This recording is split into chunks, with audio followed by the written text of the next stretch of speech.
Naiz irratian, bigarren kafea.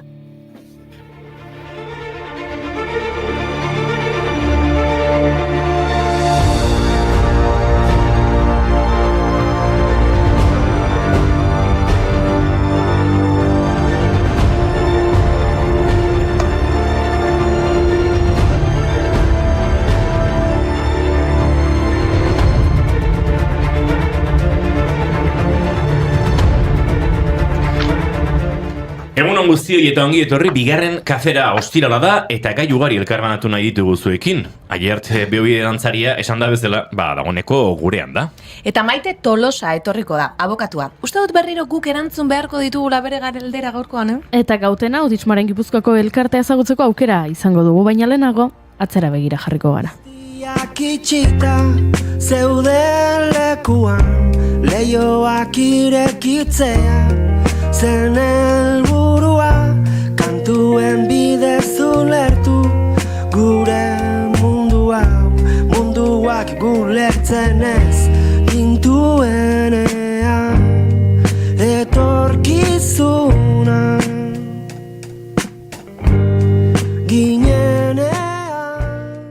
Ostirala da 2025ko udaberria, baina guk 88 urte atzera egin nahi dugu. 1937ko apirilaren 4 da, eta Otxandio tropa frankisten eskuetan erori da.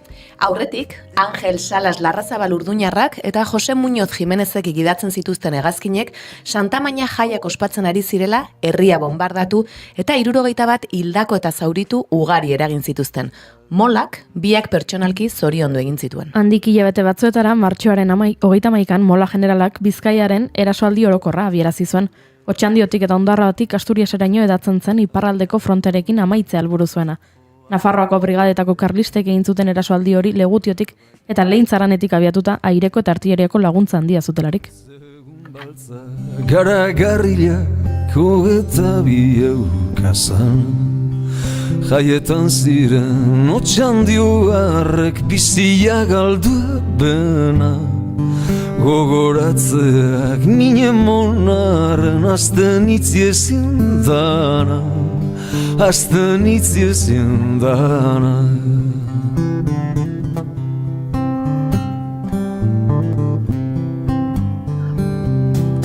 Gazteiz aldetik biegazkinen urratu eben zeru muga handikonako plaza gainean suertatu zan rumba. Tropa hauek denbora gutxi behar izan zuten Bizkaia defendatzen zuten Euskal Gudarostearen posizioekin amaitzeko. Otxandioko sektore osoak, herritarrek barne, aire eraso gogorra jasan zituzten. Apirilaren 2an tropa Agirre lehendakaria herrira iristen da eta Euskal Milizi 5 egunez eusteko eskatzen die. Epe horretan Madrilgo gobernutik jasotzea espero duten 150 hegazkinen errefortzua izango baitute. Baina hegazkin horiek hainbestetan eskatutakoak ez ziren inoiz iritsi Euskal Herrira. Euskal Miliziek hilaren 3an kontrarasoak egin zituzten arren, apirilaren 4 ere egun tragiko gisa gogoratu behar da Otxandiorentzat. Trompa frankistek herria bereganatu zuten. Gurasoen mundu alrebesan ez dugu onartzen, diruaren morroi izaten erakutsi digute. Gurasoen mundu alrebesan ez dugu onartzen, diruaren morroi izaten erakutsi digute.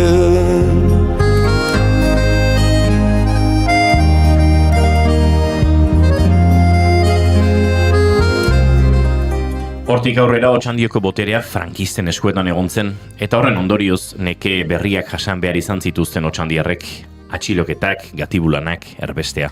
Aske gelditu zirenek, isun arbitrarioak, gosea, euskaraz mintzatzeko debekua, zentsura, umeek ere okupazionen ondorioak pairatu behar izan zituzten. Bilbo eta beste herriak bombardatuko zituzten beldurragatik hainbat ume eraman zituzten atzerrira. Frantziara, Ingalaterrara, Belgikara. Baina badakigu hurrengo urteak nolakoak izan ziren. Iesa zauriak eta mina. Gaurko egunez, 1940ko apirilaren 4an, Gurseko kontzentrazio eremua lehen euskaldunak iritsi ziren.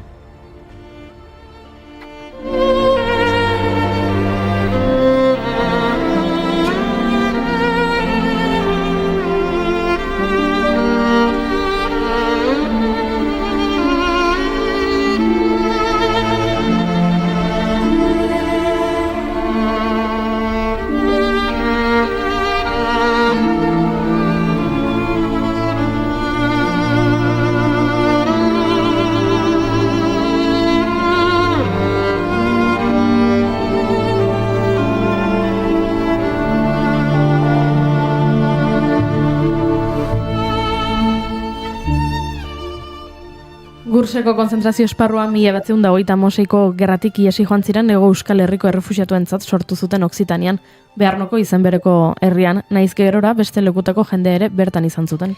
Harrera leku gisa sortu arren, kontzentrazio esparru bihurtu zuten. 6.000 euskaldun izan zituzten bertan egoera negargarrian. Iñaki Azpiazu apaiza, igandero joaten zen Oloroetik Gursera meza ematera, eta han ikusitakoa kontatu zion lagun bati gutun batean. Eremuan sartuko bazina bihotza utxiko zitzaizuke.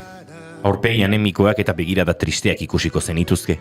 Soineko hautsiak eta oin biluziak, kexuak eta protesta ugari entzungo zenituzke.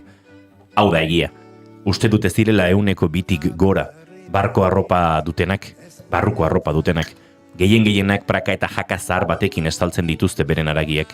5.000 euskaldun alambre esi artean eta barraketan itxita.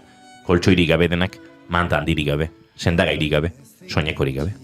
Izan ginana rutinaren morroiak bihurtu gara, maitialen baino lehen aska gaiteza. Gur soroitzapen deserosoa bihurtu zen. Aradoanak 1171 hilobi dituen hilerri bat baino ez du aurkituko. Gainerakoan, baso artifizial batek laster estali zuen 200 barrakoien arrasto mingarria. Han egon ziren askok, eriotza besarkatuko zuten Matzausenen, Auschwitzen edo Dachaun. Badajau aipatuta konzentrazio esparrua ustu eta urte batzuetara honakoa gertatu zen. 1980ko apiriaren 4 gaurko egunez, gosegreba hasi zuten Alemaniako 13 sinti hijitokan bertan. Gosegreba, Alemania Federaleko gobernuari zuzendua zen. Eskatzeko, sinti eta Roma hijitoen genozidioaren aitortza egiteko. Polizia gordetzen zituen hijitoen erregistro bereziak amaitzeko eta nazien garaiko hijitoen inguruko dokumento eta artxiboak argitaratzeko. 1933 eta 1945 urteen artean, 500.000 hijito inguru hil zituen Alemania naziak eta bere aliatuek aldarrikatutako arraza politikek.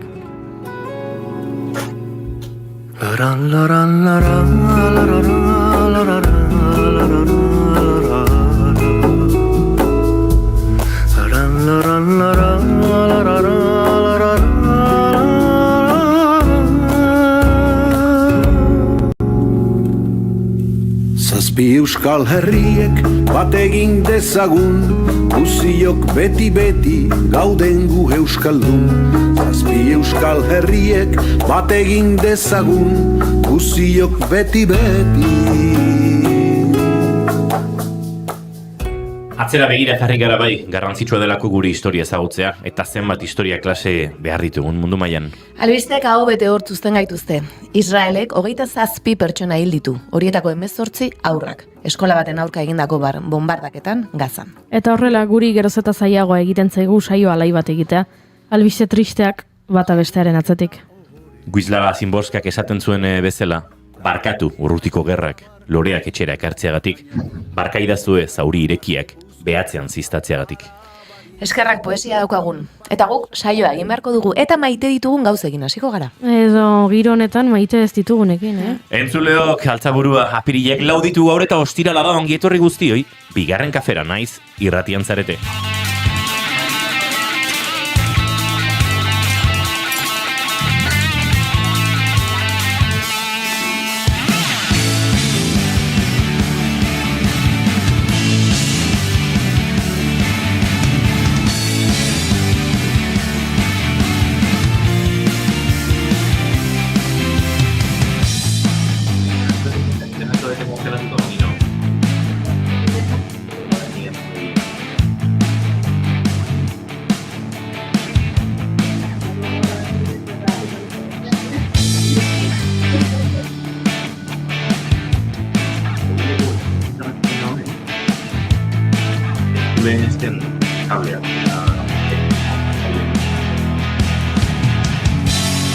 Zuekin entzuleok Oiana Maritorena genbe. Oiana, egunon. Egunon. Zuekin Goiuri Ezeiza Arandi, egunon Goiuri? Egunon.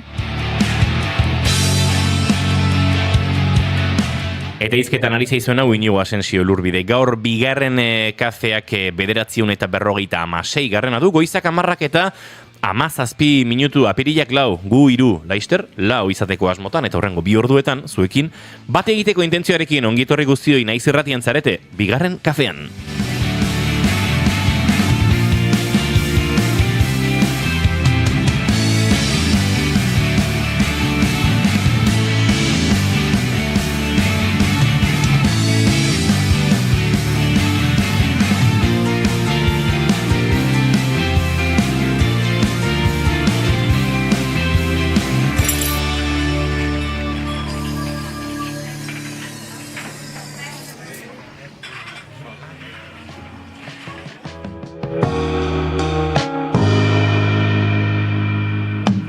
Histéricos de felicidad, nos adoraba la cámara.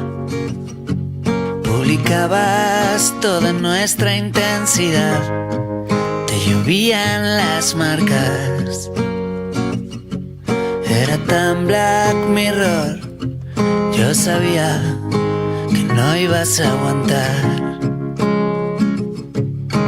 Junkie de la velocidad, se te afilaban las garras.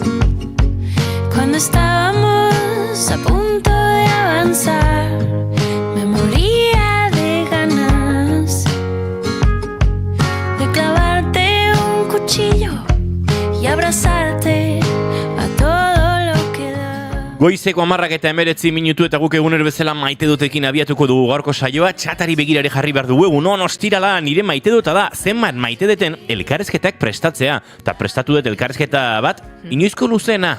Pots, Josu Zubiarekin Laister. Bueno, besarkada bat eman gure partez, Josu Zubiari hemen bigarren kafeko lagunen partez. Puntuazioak iritsi dira, Oianak dantzan 17, Goiurik 9, Inigok 5. A ver. Bost hori, Inigo? Nik hau ez dakitze pasatzen aidan, baina ez dut oso... oso zintzoa ikusten, baina profesional bat gure lehenengo gonbidatu izango denez, berari puntuazioak eskatu beharko izkiogu. Gorka, ez da zu gutxi estegatik, baina... Ai, ama, ze ordu ona jarri didaten 11etakoa bigarren kafeko maite dutak entzuteko. Gorka lanean data, 11etako ordua aprobetsatzen du maite dutak entzuteko. Oiana, zure maite dutak kontatu beharko diguzu? Ja, egia esan sarrera honekin ez da, hortxe gatu naiz, baina, bueno, aprobetxatuko dut, maite dudala esateko, Donostian giza eskubideen zinemaldia ospatzen ari da justu egun hauetan, eta gu duela 80 urte atzera begira jarri gara, baina, bueno, amaieran esan dugun bezala Israelen gaur bertan, ez? Bueno, bombardatu dute eskola bat, eta justu aurrekoan ikusunen Nazido en Gaza izeneko dokumental bat. Egia da, bueno, Palestinan gertatzen ari dena, bueno, sarraski hau, bueno, badakigu denok zer den, beste zea batzuk ere badaudela, konflikto batzuk, Yemen eta Kongo ere aipatu beharko genituzke ez, oso, bueno, latente ere badaudelako, baina egia da, ni, bueno, gai honek berezik ukitzen hauela eta dokumental hortan ateratzen ziren 2014an eginiko dokumental bada eta aurrak dira fokoa, Gazan bizi diren gazte 8, 9 urteko umea, gehienak 10-11 batekoren batere bat zegoen, eta dokumentala oso interesgarria izan zen, eta bera ikusten ari ginela ez, nere burua juten zen pentsatzera, orain, ume hauek, zer izango da, bizirik egongote dira, ez? Badakigu bertan ikusten diren irudiak gaur egun oso bestelakoak izango dira, ikusten diren etxe gutxiak gaur egun ez dira egongo, eta, bueno, zer pentsatu eman zidan, eta gero gustatzen zait, bueno, olako zinemaldiak egoteak, olako espazioak egoteak, gero solasaldi bat egoteko aukera dago, adituekin, edota publikoak bere iritzia eta bere ikuspuntua ematekoa, eta uste dut espazio horiek oso beharrezkoak direla, iritziak entzuteko, partekatzeko, horrelako gaiei buruz hitz egiteko, eta, bueno, eskerrak eman horrelako ekitaldiak edo ekimenak edo antolatzen dituztenei ere, bueno, denontzat garrantzitsua direla uste detelako. Me pongo nerviosa, hoy no tengo ganas de disimular, haces que se pasen las horas, como si estuviera en otra realidad, no sé cómo hacerlo más lento, porque si seguimos la voy a liar. Zure maite duda prest duzu, Goiuri? Bai, noski? Seguro? Bai. Ados. Zer, nahiago duzuzuk zure maite duda? Sí. Zuk esan zure. Begira, batzotan iristen zaizkigu liburuak irratira, Haian oraindik salgai jarri aurretik, edo salgai jarri eta egun gutxitara. Eta horixe gertatu zaigu, Ane Labakaren Hezurberriak liburuarekin, aste honetan iritsi zaigula hemen gure laborategira, eta oraintxe bertan argitaratu da. Liburuan amatasuna hitz egiten da. Ane Labakak poema batzuk egin ditu 3 ataletan banatuta.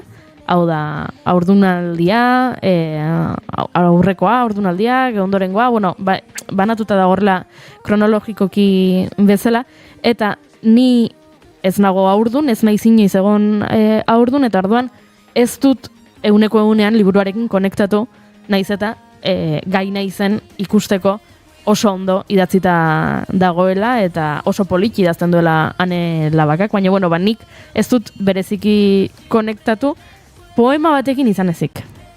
Eta aizu irakurri nahi zu. Jakina. Esan dugu, eskerrak poesia dugun, ez? Bai, jetxiko dut pizka igual musika goxoago bat beharko zenuke. Bai. Utziazu segundu bat, hau segituan konponduko du eta. Jo, ze hona dan gure DJ-a. Horrela hobeto. Irekin gurutzatu naiz bion jaioterrian. Nire uinak dantza diskretuan oraindik alkandoran asai honenpean. Gurasoen etxe atarian topatu dut, 2 piezako karrotxoa errestan. Ida nire lehen txoroa izea, lehen Espainiak, lehen azala, lehen galerna, lehen dena, izan zena lehen. Biotako inork ez die bere aurrei jarriko elkarrekin osatu genuen zerrenda hartako izen bat bera ere. Eta iruditu zait temazo bat. Hola pixkat geanak romantikoak, eta pixka bat harremanetan dena ematen dugunok, agian nik bezalaxe noizbait, harreman luze batean noski, ez gau batean ezagutu norbait eta gau hortan edukitzeko konbertsazioa ez da, baina harreman luze bat eduki balin baduzu, ziurrenik niri eta nire inguruko askori behintzat gertatu zaie, egin duzula zerrenda bat etorkizuneko zuen umei ze izan jarriko zenioketen. Inkluso ze eskolara eramongo zenuke aurra, eta ze izen neska bada izen hau, nahi mutil izena gustatzen zait, niri izen hau neutroa dena, bietarako balio dena, eta osatzen duzu zerrenda bat. Eta gero, harreman hori bukatzen da, eta ze gertatzen da izen zerrenda horrekin. Izen zerrenda hor dago, baina ja ez zaude pertsona horrekin, eta hemen Ane Labakak kontatzen duenaren arabera, beste pertsona batekin harreman zentzara, eta orduan geratzen zara, eta izena jarri behar diozu umeari, baina, klaro, ez duzu aukeratuko zerrenda hartako izen bat, ze traizioa da. Zerrenda hartako izen bat aukeratzea, ze iruditzen zaizue? Niretzait traizioa iruditzen.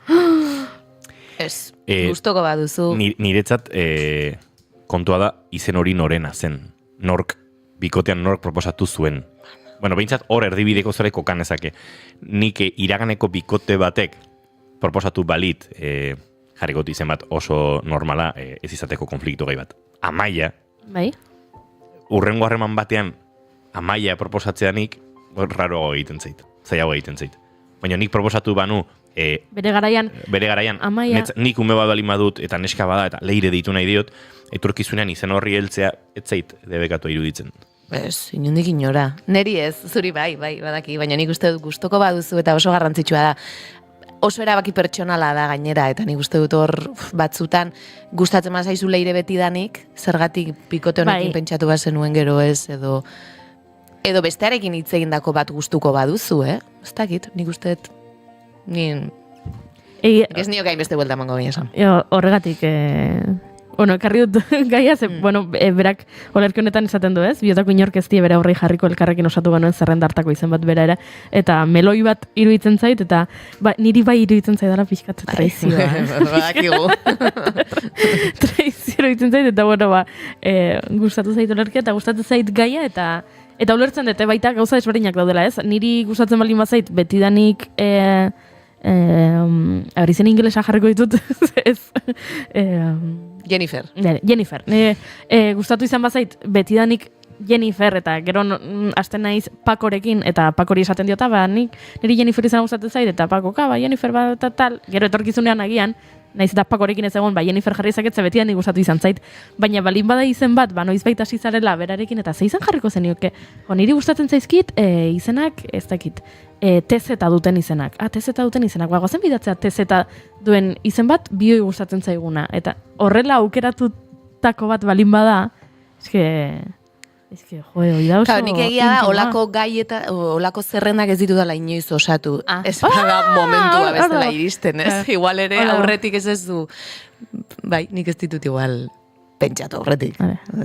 Tokazu mugikorrean notas bat izen posibleekin? Ez. Zuk bai? Hombre, honek eukiko ditu 5. Bikote bakoitzakin egindako bat. Baina, bero bat esan, hori zure kontra bihurtzen da, ze bizitza aurrera doa, eta bikoteak, bikote hoiak akumulatzen doaz. Ez ditut elkarbanatzen, Osea, zaude bikote harreman batean eta ikusi arte, 7. hilabeteko ordunaldian zaudela, ez duzu bikotearekin elkarbanatzen ditu. Ez alderantziz, aurretik hitz egin du, berak. Ez, horri buruz. Nik daukat, zerrenda bat. Horaizu bakarrik daukazu. Aspaldi sortutakoa, tamen dauzkat izen batzuk. Eta hoietako batzuk agian norbaitekin pentsatutakoa dira. Izenak, eta orduan, hauek ja, hemen dauden izenak, ez dizkiot inorri esaten. Hori esaten honik, 7. hilabeteko... Hori da. Ordunaldi izan arte. Eta ordunaldia 7. hilabetean egon arte, goiurik ez dio bikoteari esaten nahizu. Hemen dago zerrenda bat, eta hemendik behar du izan gainera. Hori da, bai, hemendik behar du izan, Baina bestela... Lehenago abisatzen diozu.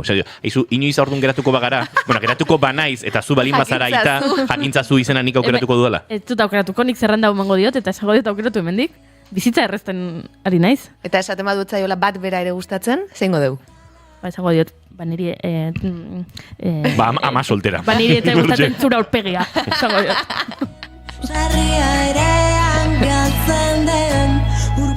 Nire maite duta, ez da hain... Askorako manduanek? Nola esan, hain sakona. Baina maite dute...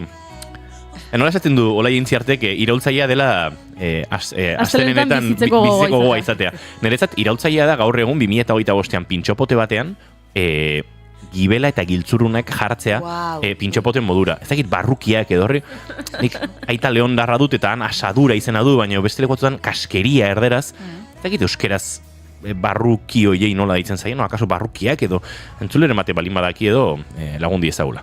Ze gainera, bilatzen saiatu naiz eta Eluiarren ez dute topatu hola... Gustuko izenik. Barruki den da, baino platerak berak ere badu, eta Euskal Herrian txerria hil eta txerri barruekin ere gauzak egingo genituen, eta esan dut, hitzak behar du egon, baina nik ez daukat sendi erdaldun batean esteak horrelako zuloak usten izkizu. Idatzi diot, baina ez tirakurri. Juan Ignaziori idatzi diot, bai. Gainera, askotan aipatu dugu Juan Ignaziok mitologiarekin lotuta nola ezur berritu kontzeptu ere ekarri zuen. Gizonak ezurra eta emakumeak haragia nola jartzen zuen sinismen hori bazegoen eta hortik ezur berritzea ordun geratzea zela eta tira, Janela Bakak izen hori eta kontzeptu hori erabiltzen du Barrunbek, Julenek, klaro, Barrunbek, nik hori entzun dauket. Barrunbeak. Iruditzen zait, eta maite dut, erabat iraultzaile eta interesgarria dela Barrunbezale garen ontzako, pintxopote bat ere iritsi eta pizza lehortu puxka bat euki beharrean, edo txaka, suzedaneo bat euki beharrean horre maionesa erdi moztuarekin eta erdi txartuarekin, eukitzea kazuela bat Barrunbekin. Baina pintxo bezala ere taberna gutxitan egongoa bestela pintxopote ez den egunetan ere. Oso gutxitan, bai. Oraindik txerriankak eta horrelako gauzak tartekan onbait topatzen dira. Tripakiak zertxo bait, eta ja, bai, hola, Barrunbek gutxi. Eta nun dago pintxopote hori? Baserri tabernan. Zondo. Bai. Gilda historikoki izan duen taberna bada, orain tortilla patata pintxo zoragarria dauka hoiana, eta pintxopotean atzo behintzat, ni naiz pintxopote zalea, beraz ez naiz ibiltzen, atzo kuadriarekin afaltzeko geratu, eta etxe azpian daukan tabernan zerbez hartu, eta konturatu nintzen, nozta pintxopotea da. Eta antxe zegoen, maite dut.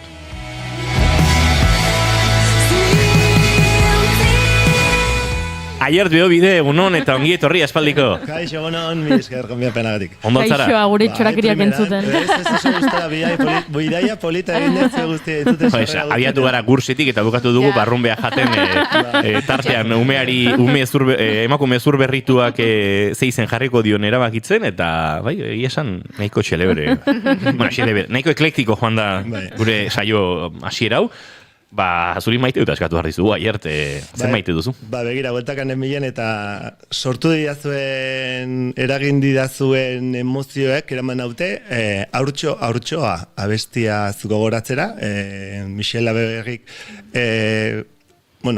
ezagun egin zuena, hola zugastik duela gutxi beste bertsio bat egin duena, eta injustu duela egun batzuk amarekin, Ama 1927 garren urtean jaio zen maiatzaren 6an erbestera ies zijoala, Deustoko udaletxean jaio zen, iparraldera, Frantzira iesean zijoala, eta amak aipatzen zean gero, imaginatzen dut, nola izan zen nahi beraentzat bere umezaro eta aurzaro guzti hori, eta gero abesti hau zarragoa da, baina oroitu zidan duela gutxi justu hitz egiten egon ginen, aste honetan bertan, abesti hau, Pierres Larzabarekin batera osatu omen zuten letra eta nire aitak euskararen alde egiten zuen lan guzti hori ez zitzaion doainik atera eta urte batzuk eraman zituen ere kartzelan eta abesti hori eskaini ziotela amari nire arrebazaharrenari kulunka abesti bezala.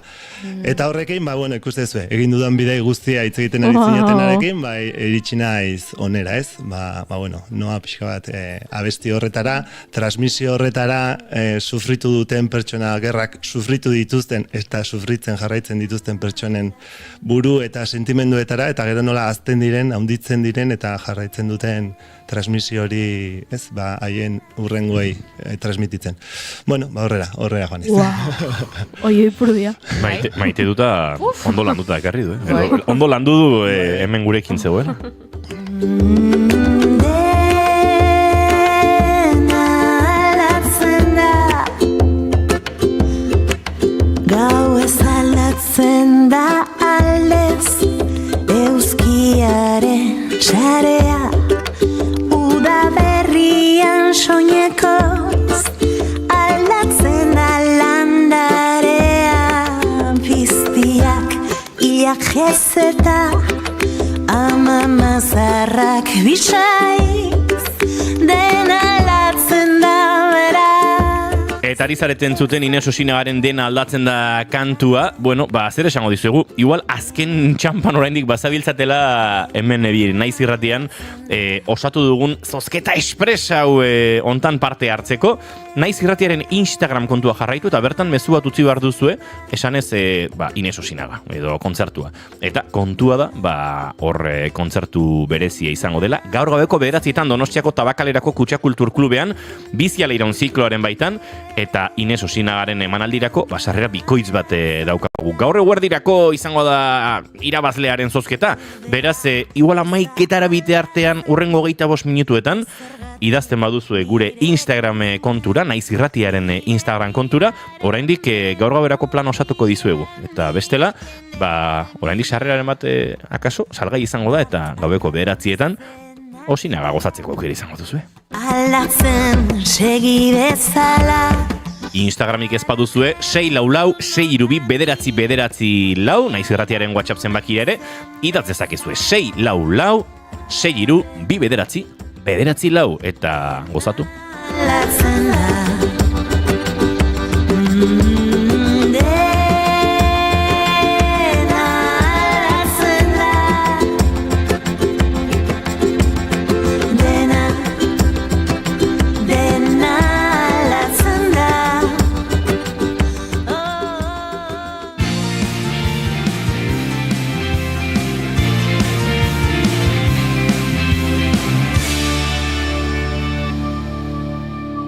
Emaiozu bigarren aukera bat egunari. Naiz irratian, bigarren kafea.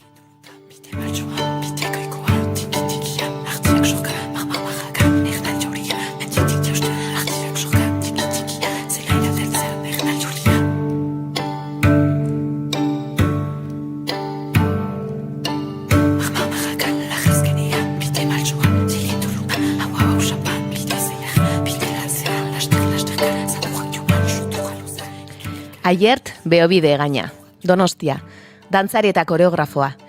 Euskal kulturan murgildutako sendi bateko kide, txikitatik aritu da euskal dantzan, baina baita dantza klasiko eta garaikidean ere. Bere bizitzan oso garrantzitsua izan den eskola dantza taldean 13 urterekin hasi zen, eta ondoren, urte askotan, aukeran dantza taldean izan zen.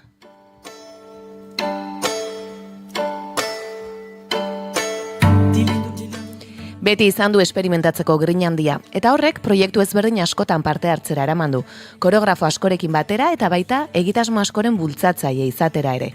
Horrela, 2011 urtean, Ahatik konpainia sortu zuen, bere lan propioak sortzeaz gain, hainbat sortzailerekin ere elkarlanean aritzen dena. Taldearen hitzetan, euskara eta euskal kultura dira konpainiaren nortasunaren oinarri, eta bere sustraien eta lengoaia garaikiden arteko zubiak eraikitzen ditu.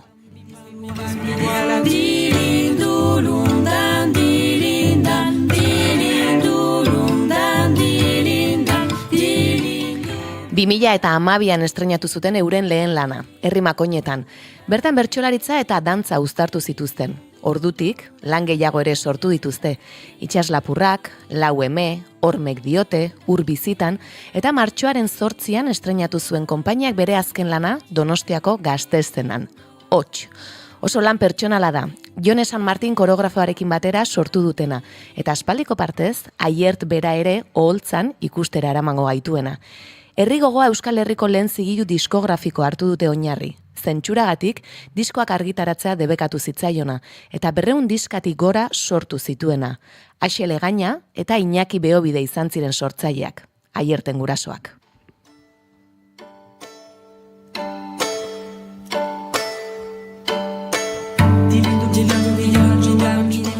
Ikuskizunak sortzeaz gain, konpainiaren helburuen artean dantza gizartera hurbildu eta arte eszenikoen sektoreko beharrak asetzeko helburuarekin, dantzaren formazio, sentsibilizazio eta zabalkunderako ildo ezberdinak sortzea dago.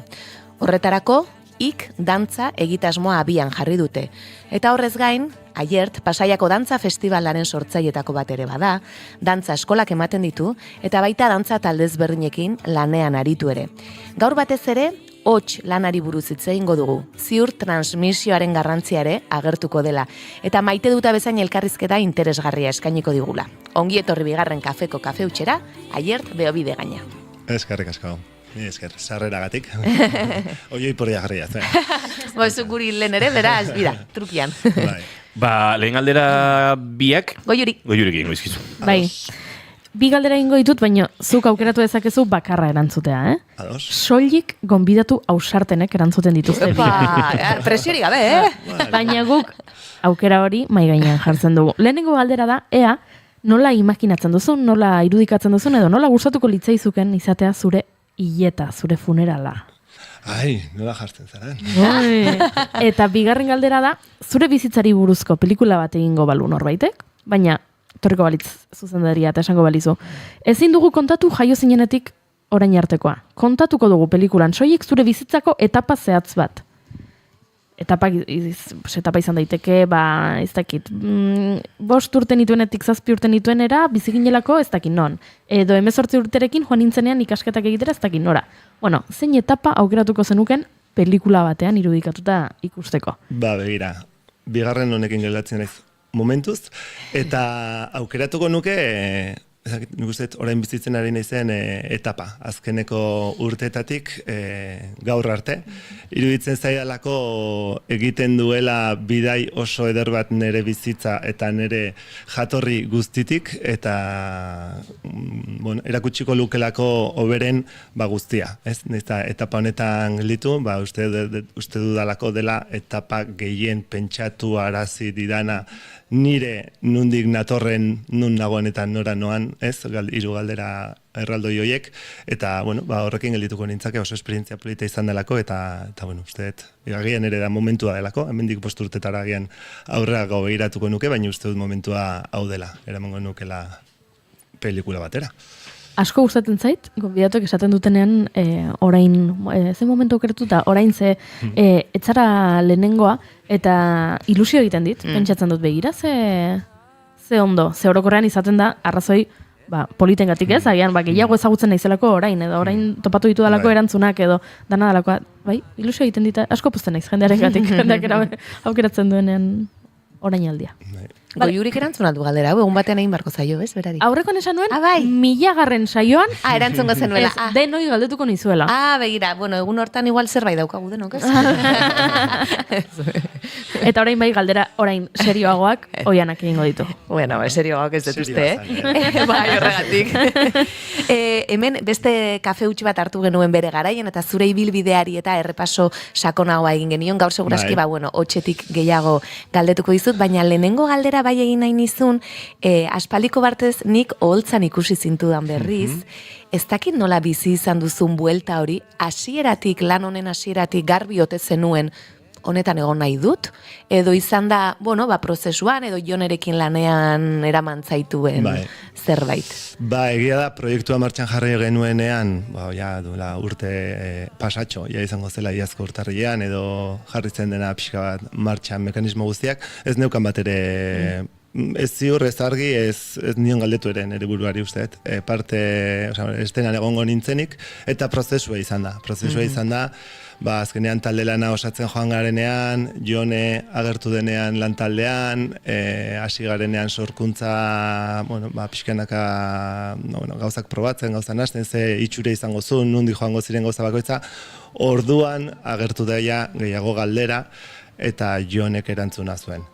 Orduan, pixka bultza nau, o lagundu nau, edo bidea erreztu dit, erabakitzera, berriro holtzan egotearena, ez? Azkenean holtzan ez egotearen arrazoietako bat da, taldea azkenean zuzendu, biran, egunerokoa, ez, kanpo begira da hori, kanpotik arreta bat jarri, beste ikuspuntu bat izan, eta, egia esan norengoan sorkuntza, Jonen esku gelditzen zenez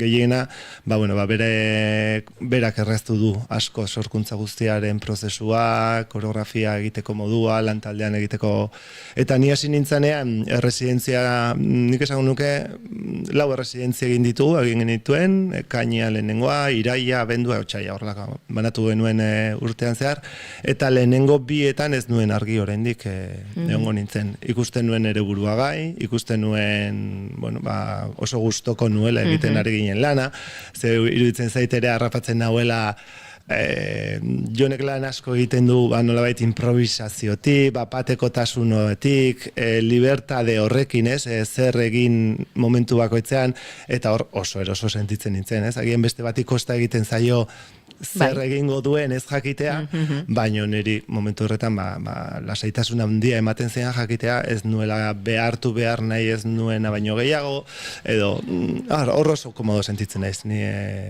improvisazio edo bateko jolas hoien barruan, eta azkenean erabakia oso garbia izan zen, eta niretzako izan da nolako opari bat horregotea berriro.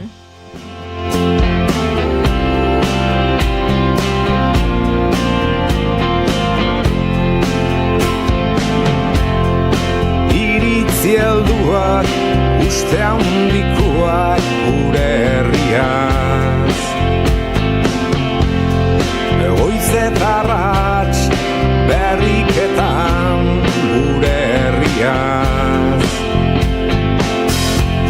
Nik nahi nituzke halako segurtasunak eduki, baina gauzak zer dien.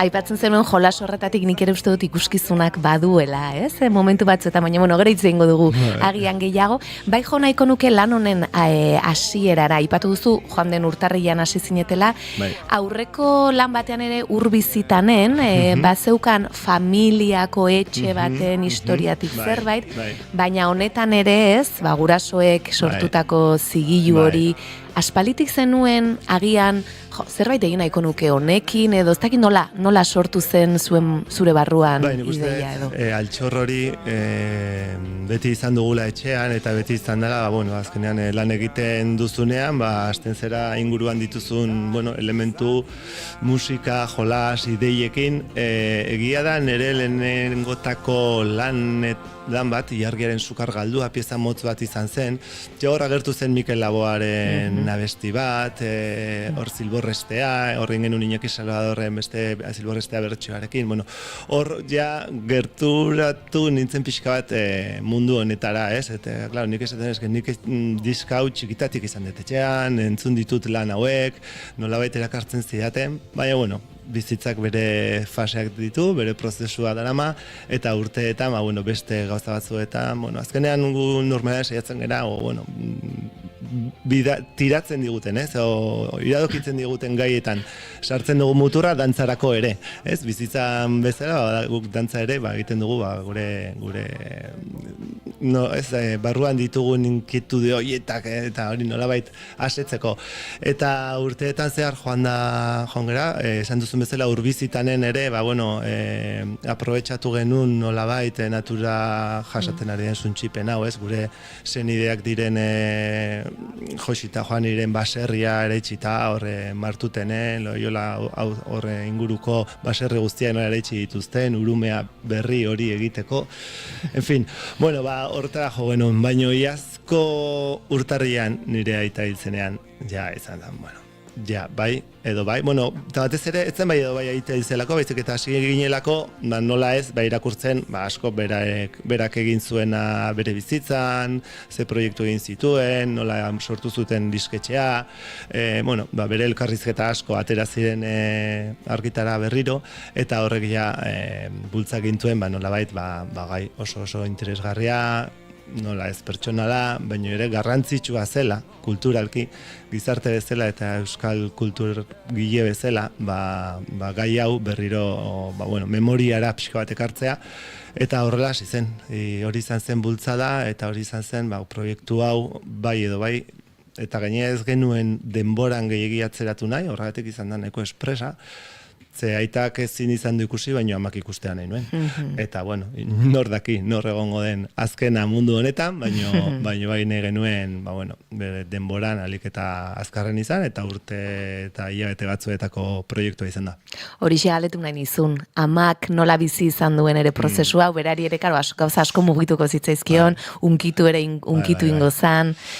Bai, amarentzat uste oso polite izan dela, asko mugitu diola, hasieran aipatu dizuedan elkarrizketa urtsoa bestiarekin, horrelako 100 elkarrizketa izan ditugu, hasi nintzanean tiraka eta esan nionean gai hau hartuko genula, diska hauetako abestiak hartuko genitula, baina nolabait beraien bizitzako lan batek, denbora aldi bat aterako genuela, lan honetan holtzara, eta nik uste dut oso unkitu agertzen da, asko mugitu dio, batean gogoratu da ditu gauza izugarri pila, anekdota pila kontatzen dizkigu garai hartakoa, jungera, ez azkenean mugitzen zoaz gauzak, eta egon ginen honekin, eta hau gero etorri zen, edo Salesianotan grabatu ziren lehendiskak, edo 11 anekdota, patata tortilla eraman ziotenean Mikel Laboari zeuden estudioan grabatzen, eta ateratzen dira horrelako bitxikeriak, eta niretzako da modu bat ere ikasteko, ezagutzeko nire amaren eta gurasoen bizitza direla, garai batekoak dira asko gordetzen dutenak. Ez dute kontatu nahi, lotxagatik, beldurragatik, amaren jaiotza bezala, Deustoko udaletxean, oso berandu jakin genuen anai guztiak kontakizun hori, eta nolabait lotxa ematen die hori bizi izana, ez? Eta gaur egun honi esker eta beste gauza batzui esker bagoaz gauza gehiago ezagutzen bereak, eta ilusio handiarekin uste dut oso garrantzitsua dela jakitea gauza onak eta txarrak ere, edo gogorrak, ez? Pentsatzen dut musika arloan erabaki asko hartu beharko zenituztela, ze disko mordoa dira, Manu gaine aritu da bertan ere, familiakoa bera ere.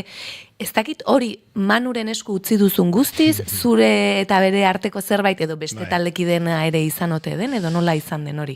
Ez dago, ez detutzi. Al izan Manuren esku, eta berak ere, eskatzen zuen nire eritzia, leku askotan, prozesua, lehenek... Entzatzen dut, Manu gainetaz ari zaretela. Bai, esan dut, baino igual gaizki.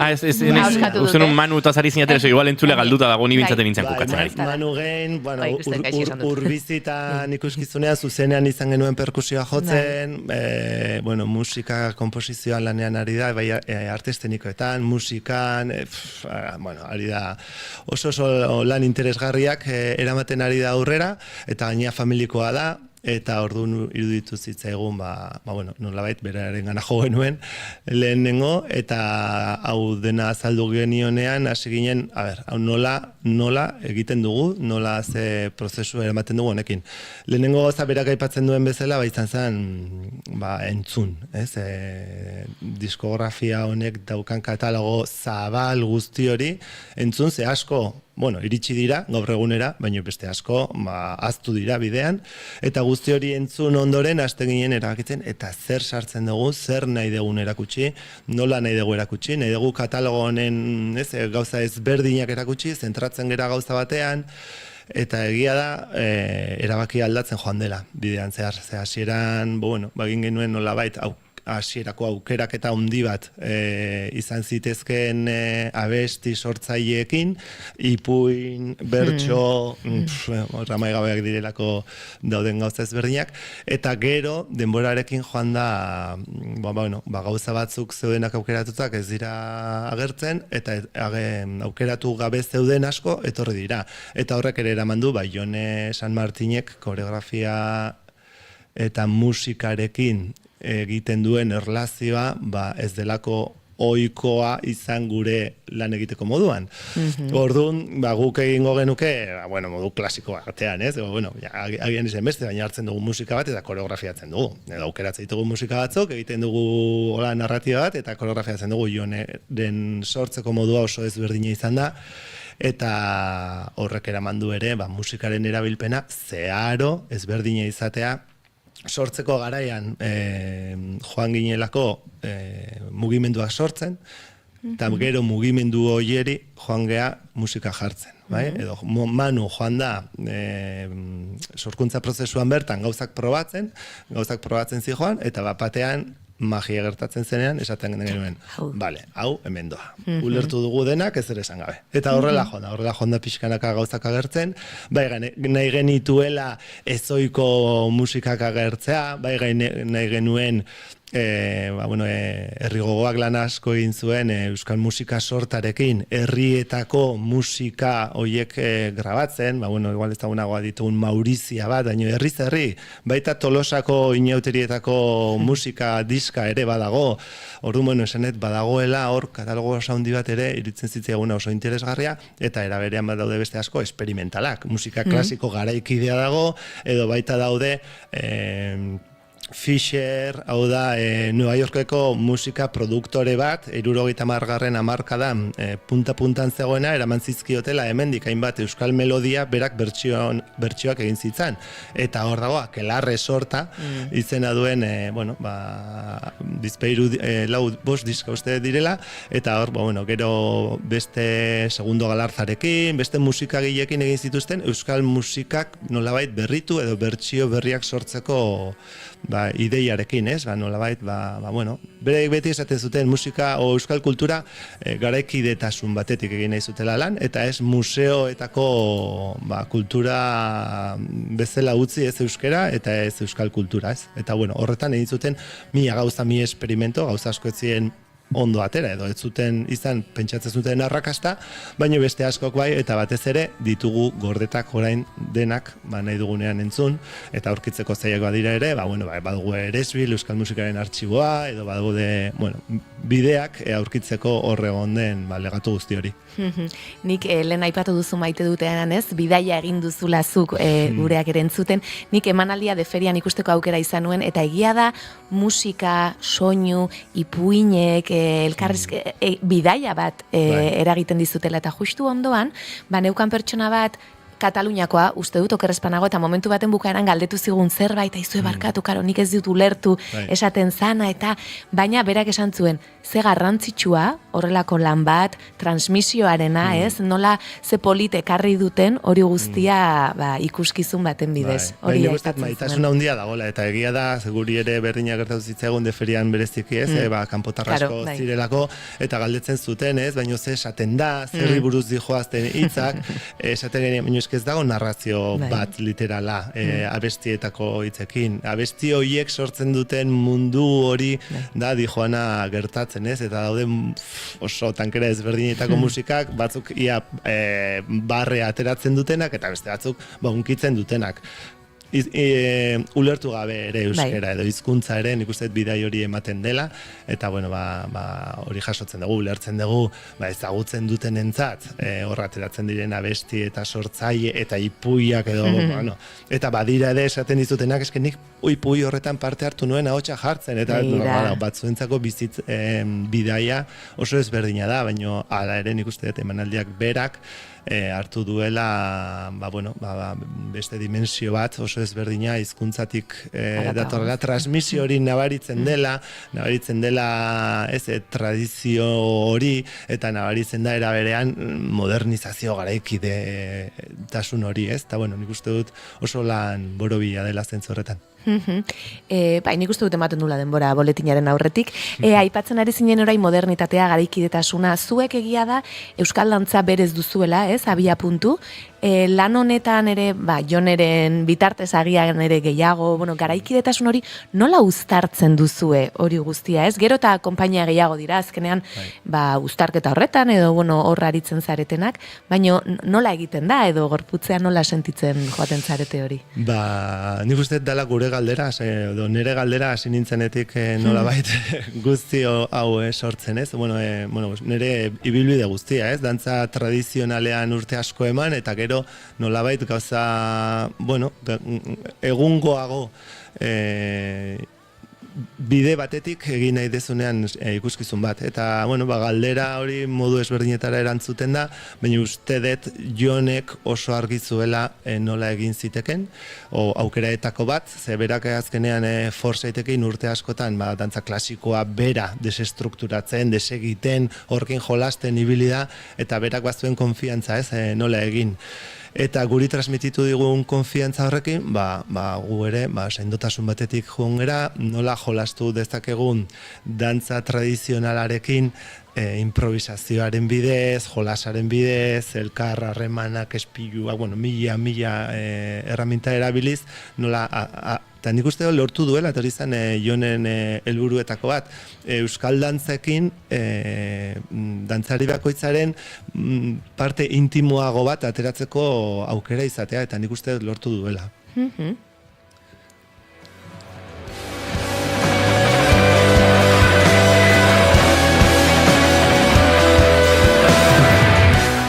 Tira, bai, luze egon gintezke, oianak begiratu dit baimen eskean, baina egia da, azken ordukoaren bila joateko orduare iristen ari zaigula, eta Aiardi Odierekin 1, 2, 3 eta beste dozena bat kafere hartuko ditugula etorkizunean. Behar diren guztian, nuski baietz. Beraz, eskerrik asko Aiet gaur gure etortzeagatik, jarraituko dugu, lan berriak ikusten gozatzen, eta kafeak hartzen, ondo derituzue. Bai. Eskerrik asko Aiert. Eskerrik asko zueri. Eta orain goizeko 11ak ditugu eta bagoaz estudio zentraletara azken ordukoaren bila, antxe egunero bezala, Oñatz Aizpuru, azken orduko hori ekartzeko prestea dena pres jartzen dugun, harengana jo, eta behar bezala antzuteko. Orain Oñatz Aizpuru, egunon? Egunon inigo, egunon entzule guztiak. Donostiako Kontxa eta Ondarretan dirudienez, Ondartza bietan osteoposis obate izeneko alga toksiko atzeman du EHUko Jago Laurens zientzialariak. Ez da alarmarako motiboa berea buruz, baina bilakaera aztertzeko neurketak egiten jarraituko du. Mikroalga hau pertsonentzat presentzia altua badu, toksikoa izan daiteke. Sakonera gutxiko uretan bizi den alga bat dela argitu du zientzialari honek, eta espezie batzu direla arriskutsuak, eztula sukarra, azaleko azkura edota arnasbideko arazoak eragin ditzakela. Izatez tropikala da alga, baina ozeanoen berotzeak Euskal Kostaldera ekarri du. 2007an atzeman zuten lehen aldiz Kantauri itsasoan, eta azterketak egiten ari dira nabarmen ikerlariak, esan bezala, atzeman du kopuru altuan, kasu honetan Ondarretan eta Kontxan, eta jarraipena egiten jarraituko duela dirazi du, naiz eta oraingoz alarma gehiagorik ez piztea erabaki duen. Goizetik ari gatzaizuek kontatzen nola Bilboko Errekale auzoko Etxarri gaztetxearen desalojoa ari dela izaten, goizetik zientoka lagun elkartu dira gaztetxearen kanpoaldean eta momenturen batean duela ordu bete eskas alboko garaje batetik lortu dute sartzea bertan han gaztetxearen barruan eta desalojoa egiten ari dira momentu honetan. Kanpoaldean oihuak izan dira, naiz eta istilurik ez gaur, atzo ez bezala. Hain zuzen atzokoan izan ziren istiluak, zaurituak ere eta 5 lagun atxilotu zituen polizia gaur karguekin aske utzi dituztenak desordena publikoak eta autoritateari atentatua leporatuta hain zuzen ere, eta ikusiko dugu gaztetxearen desalojo hori nola amaitzen den gaur. Lamundutik aipamen bat bestalde, MFS Trapaga izeneko enpresako asambladak greba mugagabe hasiko duela apirilaren 9 aurrera amaitu jakitera, kotxeentzat piezak egiten ditu lantegi honek eta 106 langile ditu eta kaleratzeko arriskuan daude. ELA eta LAB sindikatuek oharbana kaleratu dute, esanaz urtarrilaren 27an administratzaile konkurtsalak enpresa batzordeari jakinarazi ziola langile guztientzako enplegu erregulazio espedientea aurkezteko asmoa zuela. Nabarmendu dutenez, plantillak antzeko goera bat ere bizi zuen 2023an ere aurkeztu zuen enpresak orduan eta mobilizazioaren bidez geldiaraztea lortu. Duela hilabete LABek ere salatu zuen egoera eta enpresa bideragarria dela, kualifikazio handiko langileak eta sektorean urte askotako esperientzia izanik jarduera produktiboak bideragarri izaten jarraitzen duela uste dute. Era berean, erakunde publikoei dei egin diete lantoki honetan behar egiten duten pertsona guztien lanpostuak eta lan baldintzak mantentzea bermatu dezatean. 11:03 minutu entzuleok hauxe beraz momentuz kontatzeko genuena. Eskerrik asko bainatza izpuru, gordiko 12etan informazio gehiago, eta guk aurrera egin behar dugu. Hementxe bigarren kafean, bagoazta, segituan gai gehiagorekin.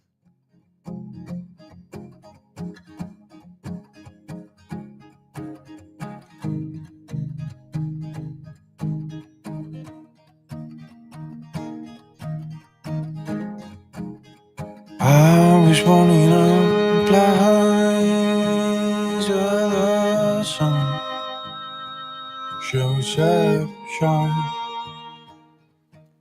Etxe bizitza aurkitza gerota zailagoa da, ez bakarrik prezioengatik, baita eskaria eskaintza baino altugoa delako ere. Arazo bat, etxe bat bezala plataformak gazten emantzipazio baldintza zailak nabarmentzen ditu, eta beraien azken txostenaren arabera, emantzipatzen diren gazten 70% alokairu bidez egiten du. Eta ikusita familia abitik ateratzeko modu bakarra alokairua dela, Emma abokatuakeko Maite Tolosa dugu gurekin gaur argitzeko zehartu behar dugun kontuan presaka eta itxu-itxuan alokairu bati baiezko eman aurretik. Gerora, sor daitezken arazoak ekiditeko edo saiesteko behintzat. Egunon, Maite? Egunon, bai. Arazoa da, Bai, arazoa da, eta nahiko larria, eta ez bakarrik gazten artean, etxe bizitzan arazoak, adin guztietako jendei eragiten dio, izuk esan bezala, azkenen eskaintza baino handigoa dalako, duela gutxi bulegoan imobiliariako pertsona bat etorri zitzaigun, eta bera komentatzen zigun, Tolosaldean etxe bizitza bat ateatzen zanen, izan salerosketarako edo alokairuan jartzeko, gertatu izan zaiola azken aldin bateze, orduetean, 100 baino gehiago jasotzea jendea interesatuta dagoela esanez. Orduan, gaur batez ere zentratuko gea alokairun kasuan, batez ere, zeuki bardan kontutan hau sinatzeko garaian, gerora sortu daitezken arazok ekiditeko, eta nola pixka gustatzen zaiten zuek baita proban jartza galdera batzuk egingo izkizu, eta berzuek ze pentsatzen dezuten, eta gero nola baiteko erantzun matematen ere saiatuko gea. Oso interesgarria, zenik aitortu berdizuet, nere Instagram bihurtu dela idealista. Hau da, esan nahi dut, orain mugikorra hartu eta jendea sartzen den bezala Instagramera edo TikTokera horrela scrolling etengabe egitea, nik egiten dudala hori idealistako aplikazioan. Baina, aukerak segituan bukatzen dira. Orain, gaur bertan, gaur apirilak 4 goizeko 11 eta 05, idealistan Tolosan, 20.000 biztanleko herri batean, ez dago, etxe bakar bat bera ere alokairuan. 0. Gainera, idealistak ez jartzen dizu oso monigote xalatu bat, alfombra bat altxatzen, eta alfombra baten azpian begira, eta esaten du, ups, ez dugu ezera aurkitu hemen. Bai, graziosoa izango balitu zela. Bai. Bueno, graziosoa, monigotea graziosoa da. Monigotea graziosoa da, baina egoera... Baina graziaz ipitzik ez du egiten. Egoera ez, baina agertzen balin bada, etxeren bat alokairurako, ni prest egon nahi dut, eta beraz, galderak egingo dizkiguzuzuk. Bai, egingo izkizuet. Vale. Demagun alokairuan zaudetela, eta kaldera edo galdara izurratzen baldin bada, nork uste duzu ordaindu behar dula? Zuek, etxean jabeak, erdibana... Jabeak ordaindu behar du. Seguro. Ni super seguro nago baino. Ja. A ber, etxean, Nik ere baiet esango nuke. Ni alokairuan bizi naiz. Eta ni naiz jabea. Eta zuzea jabea. Bai. Ez naiz hipotetikoki, ari naiz... Bai? Benetan, bai. Benetan? Bai. Ni hipotetikoki ari nintzen? Nik ez dagoet etxiri jabetzan alokairuan? Ez baina jabea zara. Zuetzara, momentu honetan ez zarela alokairuan bizi esan nahi dut. Bale, ez. Ez, ni bai. Bai. Bale, orduan, nire erantzunek... Nire galdara nik konpondu behar dut, zurea etxeko jabeak. Hori da. Esango nuke nik. Bai, erantzuna zuzena da. Zen etxean jabeak nolabait bere responsabilidadea etxe bizitza horren funtzionamendu minimoa edo basikoena bere gain hartu behar du, izan daiteke kaldara, izan daiteke kalefazioa, beti ere hauste edo kalte hori ez balin bada sortu, inkilinoak erabilera txarra egindulako. Adibidez, ozkailua balitz? Baita ere. Edo garbigailu ere bai, ez? Bai, nik ere, bai. Uste nuen baietze, baina batzuetan pentsatu izan dut, kasu hoietan erabilerak ez du izorratzen eta, bueno, ez dakit. Claro, baina badakit. Bai, suposatzen dalako erabira normal bat egiten badezu denborakin, hori da izurratu egiten diela, baina zuk ondo erabiltzen baldin badezu, jabea da ordaindu beharko lukena, alare guk beti gomendatzen duguna da kontratuan nahiko ondo zehaztea alderdi bakoitzak ze ordainduko duen, ze bestela gero, bai jabea eta bai inkilinoa saiatzen dira behaien zirrikituak bilatzen, ez? Orduan, bueno, ekiditeko arazoak hobeto ondo zehaztea.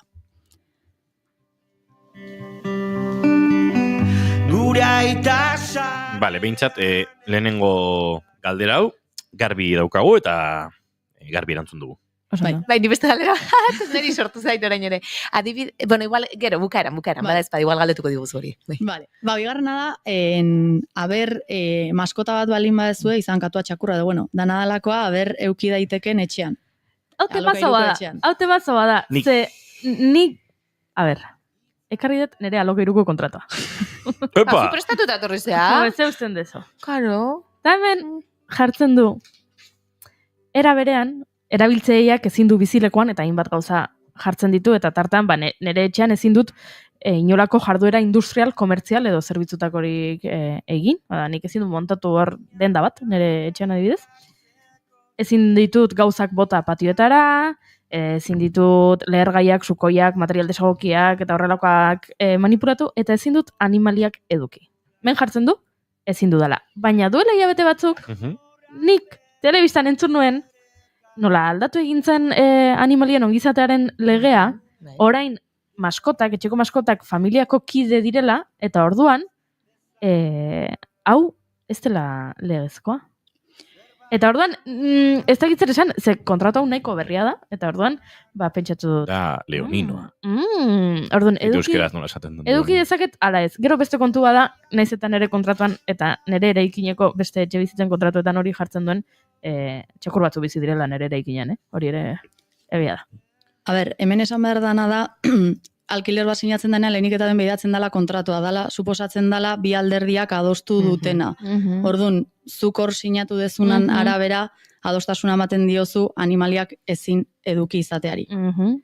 Beste kontu bat izango zen, ez baldin badu ezer jartzen, posible izango dala, ze legeak ez du espreski debekatzen animaliak eduki edo ez da hor gustitzen, ze gaina gaur egun animaliak bazuk ondo esan bezala ja familiako edo, izaki bizidun gisa hartzen dianetik, eta trataera aldatu zaienetik, legeaz da inbeste gustitzen.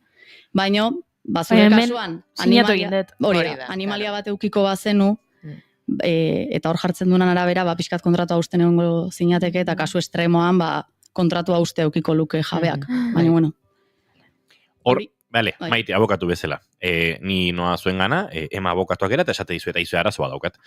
Nik sinatu nuen kontratu hau, enuen ondo irakurri, edo enuen pentsatzen orduan txakurra izan nahi nuenik, baina orain txakurra daukat. Eta orain jabea, etorri zaite esanez, bota nahi nahuela txakurra daukadalako.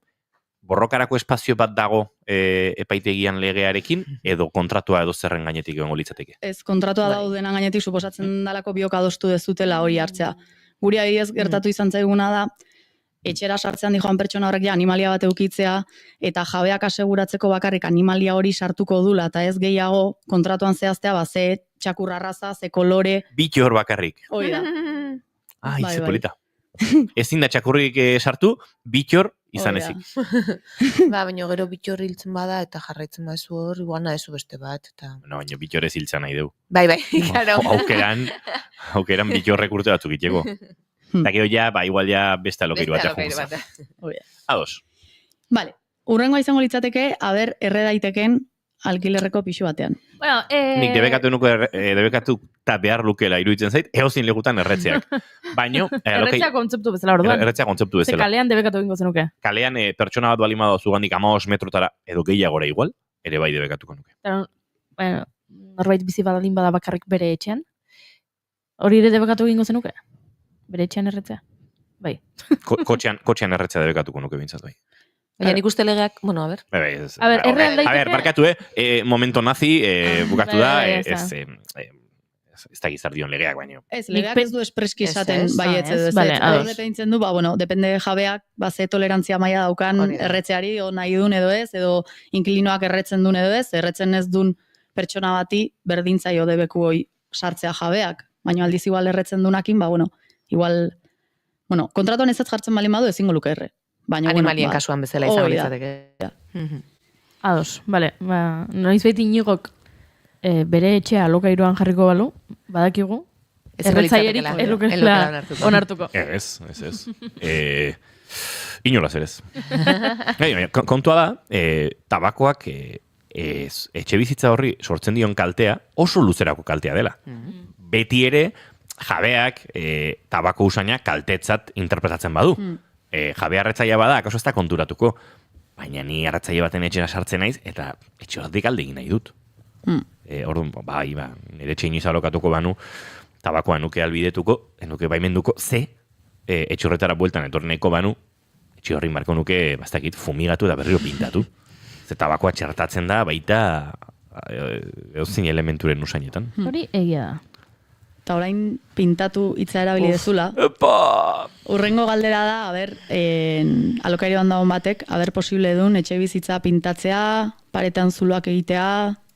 Begira, nik pentsatzen nuen ezin zela, eta orduan nire nik urte asko daramat alokairoan bizitzen, gure esan etxetik joan nintzen, lehenengo beste herrialde batera, gero Gipuzkoa beste herri batera, horrela bueltaka, eta gero Tolosan baita ere, urte asko alokairuan. Eta beti pentsatu izan dut, ezin nuela zulorek egin paretetan, ezin nuela margotu, eta hor beti bizi izan naiz, ezer zintzilikatu gabe, ez dena, kuadroak lurrean paretan apoiatuta, eta horrela. Eta azkeneko etxera sartu nintzenean, lagun batek esan zidan, zuloak, egin ditzakezu adibidez kortinak zintzilikatzeko edo dana dalakoa, ze hori erabilera normala edo da, eta orduan baimenduta zaude hori egitea, edo kuadro bat zintzilikatzea hori erabilera normala dala, eta orduan aldezu. Eta orduan nik orain zulo batzuk egin ditut, baina orduan erantzunari beldurra diote. Ze zuloak ja eginda daude. Ez, posible da, eta gaina askotan, posible da zuloak egitea eta pintatzea, askotan gaina kontratuan ala jasotzen da, beste gauza bat da, zuk etxe bizitza hori uzten dezunean, berez jatorrizko egoerara bueltatu behar dezula. Baina, betikoa pixkatez, sentido komun erabilita, jabeak askotan esaten du, lasai, utziola, ze igual beste norbait sartzeako berriz pintatuko dut, edo igual gustatzen zait, edo ez hasi berriz pareta guztiak pintatzen. Gu bai gomendatzen duguna da, zuloak eta egin aurretik bazpare komentatzea jabearekin, bueno. Bueno, baizu komentatu, bale? Baina, kortinak zintzilikatzeko, Kuadroek jarraitzen dute lurrean, hor. Kuadroek jarraitzen dute lurrean. Kuadroek jarraitzen dute lurrean. Baina arazo badaukat, eta bida gaur gauean gertatu zait, eta kontatu bingo dizuet, zuloak ez egitearen kontu honekin... Kotxabak ez du lorik egin. Ez dut lorik egin. Eta esango ez zer ikusi dauka, zuloak eta loak. Badauka. Nola, bada espada ere, nola, alokairuan bizi naizen, ez ditudan zuloak egiten paretetan, ni naiz Gipuzkoako gantxito adesiboen kontsumitzaile handiena. Eta orduan erosten ditut. Eta gainera orain mugazergekin garezitu egingo zaizkizu. Ja. Eta orduan gantxito adesibo horiek, badakizu ez? Bazatxina tarretan eta saltzen dituzten gantxito latxak, eta orduan, horiek erabiltzen ditut gauzak zintzilikatzeko, zezin ditut zuloak egin. Da orduan, neuzkan, etxeko atearen ondoan, horrelako 3 jarrita, bertan, zintzilikatzeko giltzak. Txera iritsitakoan, giltzak. Egia da nik giltza asko ditu dala, etxeko giltzak, irratiko giltzak, beste hainbat lekutako giltzak, eta gaur, goizeko ordubietan lo nengoen, eta batean, entzun dut, eta pentsatu dut, norbait sartu da nere etxera, lapurtzera. Eta gero pentsatu dut, jode, zer da hobea, ateatzen naiz logelatik eta aurre egiten diot lapurrari, edo geratzen naiz ohean, eta lapurrak egin dezala egin behar duena, eta listo, eta, logelan geratu naiz, badera. Eta goizean, atera naizenean logelatik ikusi dut, zela, gantxito horiek, erori egin direla, eta giltza guztiak doan pasilloa dena giltzaz beteta. Eta hori, ze izan da, zuloak ez egiteagatik. Eta gainera, pareteko pintura arrankatuko zenun, ez pentsaztia kalitate. Kola itxaskor horrek eraman du pintura, ez? Ez du eraman, ez, zeitiru ditu. Zulo txotxiki batzuk, neska. Eraman du, segulako bihotzekoa, Kontu gehioki behar da, taladroarekin, bizilagunaren etxera ez iristearekin. Eta horretarako, normalan behar da norbait jakintxua, ze oso zaila da jakiten zure paretaren zabaleroa zenbatekoa den. Nori behin iritsi nintzen etxera, eta neuken etxeko paretean olako zulo bat, pintura erorita lurrera, eta ze ostra, ladrillo ikusten zan, eta zan bizilaguna telebistaren soportea zintzilikatzeko horretan, norbait eskatu ziola zulo egiteko, eta norbait horrek etzuela zabalero kontzeptua ekuazioan sartu, eta broka luze xamarra zela. Beraz, horrekin kontu zentzuleoko. Baina bere segurak horreindu bari izan zuen. Kasu horretan ere ez da bidarik etzegon. Garbi, errex, arazori gabe. Osondo. Bueno, urrengo supostua da, demagun jabearen karta bat jasotzen dezutela esaten zu alkilerrean zaudeten etxe bizitza hori saldo egin dula. Ui. Ze gertatzen da kontratuarekin? Bota alde egin behar dezu? Ez. Azteko zeitxusia hola enteratzea, ez? Nik ere hori pentsatu. Igual deitu egin behar dizu esateko aizu asmo hau daukat, ez dakize. Vale, ze gertatzen da? Eta deitzen baldin badizu ere? Berez? Kontratuan datak eta jartzen di. Nik ez daket garbi. Uste dut, zera, inkilinoak baduela eskubide bat, denbora batean, kontraturik firmatu den denboran, eta gero, aldatu nahi bada baldintza hori, denbora minimo bateko abisua behar duela eman, baina ez dakit oso ondo nola deno. Bai, abisuarena hola da, eta abisua eman bartzaio, baino, etxea erosten duen erosle berri hori, nolabait jartzen da etxearen lehengo jabearen posizio berdinean, hau da, bere eskubide eta obligazio guztiakin. Orduan, etxe hori erosten duen momentuan alkiler bat balima dago bertan, jabe berriak obligazioa dauka kontratu hori errespetatzeko. Daukan iraupenarekin, daukan hilabeteko baldintzekin hori da, baldintza guztiekin, eta ezin dio ez etxetik bota, ez kontratu berri bat sinatu arazi baldintza desberdin batzuekin, baizik daukana errespetatu behar da. Eta hau, ze gertatu izan zaigu... Askotan gertatzen den zerbait da? Bai, gertatzen da, ez dakit jabeak badakiten edo ez, edo naita egiten duten edo ez, baina bulegora bai etorri zaizkigula kontsulta batzuk, aizu, esan digute saldu egin behar dela etxea, eta esan digu june egin behar degula. Hoi ez dala hola. Eta orduan, jendeak uste dunan kontra, kontratu horrek indarrean jarraitzen dula. Eskerrak ze hori da, kezka nagusietako bat, alokairuan zaudenean, kezka nagusietako bat bada, ez jakintasun hori, ez dakizula, orain alokairuan nago, eta gustora nago, eta etxea gustatzen zait, eta pozik nago, baina ez dakit bihar jabeak etxea saldu, eta etxerik gabe geratuko nahi zen. Eta baldin eta jabeak idazten badizu, berak etxe horretan bizi nahi duela esanez, hortze pasatzen da? Bale, legean suposto bai aurre ikusten da, eta kasu hontan, kontratuan ala jasotzen baldin badago, da klausula baldin badago esaten duna, jabeak etxe hori behar izanez gero beharentzat, eta ala notifikatzen baldin badio, etxea utzi beharra dauka inkilinoak. Jabeak bere erabilerarako behar baldin badu etxe hori. Baina hori aurretik esan dezu kontratuan nolabait agertu bai, behartzala. Kontratuan ez baldin bada agertzen, ezin du hori erabili esateko inkilinoari etxea uzteko.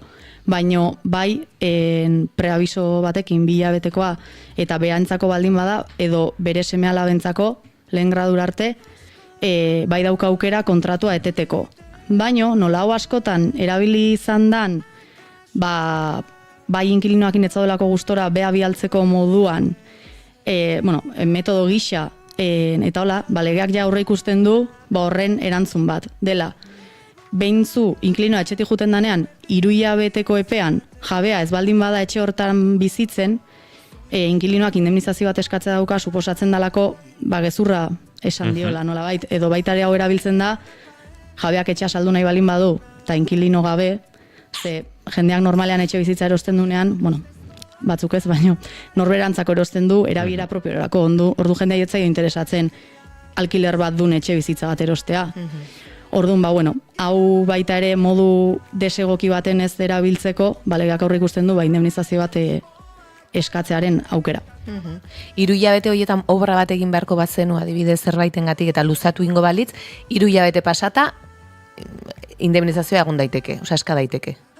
Ez dago esan nahi dut, nik bizi nahi dut bertan, baina obra bat egin behar dut, horrela ezin detelako, ez? Dena delakoa. Eta obra horrek iraupen luzeagoa dauka. Baina 3 hilabetetara ikusi beharko zan aberren padronatu dan, olako hau zak. Bale. Eta normalen 3 hilabeteko obra bat egiteko aurreikuspen pixka duki baduzu eman beharko luke. Baina, bakigu zer diren obrak. Bai, egia da. Eta azken gai bat badauka oraindik, azken galdera bat. Demagun zuek alkilerran zaudetela eta gela bat libre dagola. Izan norbaitek libre utzi dulako edo libre dago eta uste duzu lokatzea aukera ona dela. Posible da? Nik uste ez. Kontratuan zer dio? Ondo harrapatu ez dute. Nik uste hor kontratua dela, ez? Normalean kontratuan jartzen du ezin izango duzula azpia lokatu. Hori jasotzen da normalean beti kontratuetan, baino legeak berez aukera ematen dio inkilinoari berriro alkilatzeko. Bai, baino legeak nola hori esaten duen, hori ez erabiltzeko kontratuan jasotzen da debeku gisa jendeak ezin dula berriro ere alkilatu. Eta batzutan jendeak ez da konturatzen hori badagon edo ez, eta orduan ez fedetxarrez, baino bai berriz alkilatzen du inkilinoak, eta kontu zibili behar da ze kontratua ustea izan daiteke. Ja jartzen baldin badu debeku hori bertan. Orduan, naizta legeak baiezkoa esaten duen, nola kontratua dan begiratu behar dana, kontratua normalean debeku gisa jasotzen bada, ezingo zenuke zuk inkilino moduan berriro alkilatu. Jabeak bai, baino zuk ez. Nerean jartzen du hori, ezin dut. Ze gauzak, Baina, adida, badakigu gehiago. Pixak gehiago dakigu, bai. Oso tarte praktikoa sortu dugu, ze horrela, galderak eta erantzunak pin, pam, pum, ambiguedaderik edo lausotasun kontzeptualik gabe. Bale? Badakigu gehiago entzuleo kalarezuek ere, ez dakit, gai legaletan zalantzarik baduzue, jo dezakezue abokatuak enera, eta bertan informazio gehiago izan, baina bali maduzue gaien bat horrela, izue hau irratian maiteke aztertzea gustatuko leitzai guke, idatzi guri, emailez, bigarrenkafea@gmail.comera, edo Instagrametik, edo WhatsAppetik, edo nahi duzen tokitatik, txalapartaz ere komunika zaitezkete, eta gu maiteri proposatuko diogu gai hori gurera ekartzea. Maite Tolosan, mila esker, eta datorren arte. Eskerrik asko.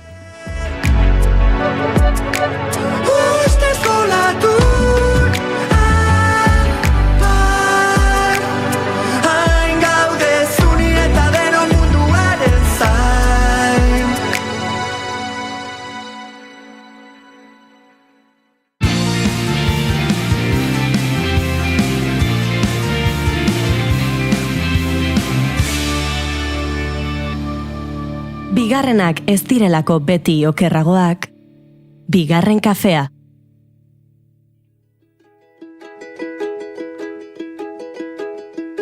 Oh, my darling babe, take me in your arms, don't let me be a stranger. Eta mentxe gara, goizeko 11:25, oraindik gautenako lagunek ere gurera iritsi behar dute, eta gurekin izango dira 12 bidean, baina bixi, asteburuko arte eszenikoan agendari ere repaso emango digu. Gaurtik hasita Ermuako antzokian, ikaragarrizko arrakastia izaten ari den lan bat, Oiana. Bai, Arizona. Sold out ez sold out. Hori da, eta asteburu osoan izango dute emanaldia, beraz, begiratu zazuea sarrerari baduzuen gaur, Ermuan izango dira 8:30, Astigarragan bihar 7:00, eta igandean berriz Pasaiako Juanba Berasategin 7:00 Arizona egiten, Jon Plazaola eta Aitziber Garmendia.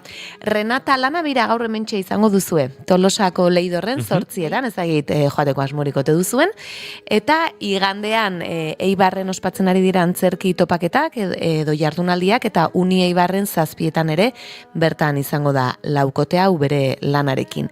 Ni, Antion Telleriak gaur izango du Lazkaon emanaldia Areria Kulturgunean 7:00, eta igandean berriz Baigorriko zinemagelan izango da etxaldeko 5:00. Ze ordu desberdinak ditugune ordu. Bai. Eukaliptus lana, eukizituzten beraien emanaldiak, azken aldin agian gutxio aipatu ditugu, baina asteburu honetan badute, gaur Zumaian, 8:00 Aitamarin, eta igandean berriz Oñatiko Santa Ana Udal Antzokian, 7:00. Beste lan proposamen bat, honi buruz ez gara normalean aritu, edo ez dugu asko hitz egin, Heroiaren mina, dantza eta antzerkia pixka bat nahasten ditu, Bilboko Berreginen Museoan jaialdi bat ospatzen ari da, eta 7:00 egongo da lan hau bertan, eta publikoarekin egiten den bakarrizketa bada, pole dantza ere badaukana. Bai, orduan pentsatzen den asketa bat izango dela, testu eta mugimenduaren artean. Euskaldun izateari, ez izateari, eta olako gauzei buruz, badaude bakarrizketak, badaude lanak, ez? Azken urte hauetan, Zamudioko frontoian eskainiko dute 7:00 lan hau, eta 2 pertsona izango dira lanean arituko direnak, eta bat euskaldun berria izango da, eta bestea berriz euskaldun zarra. Eta pixka bakoitzak nola ikusten duen, euskaldun izatea zer den, eta horren inguruan hitz egingo dute.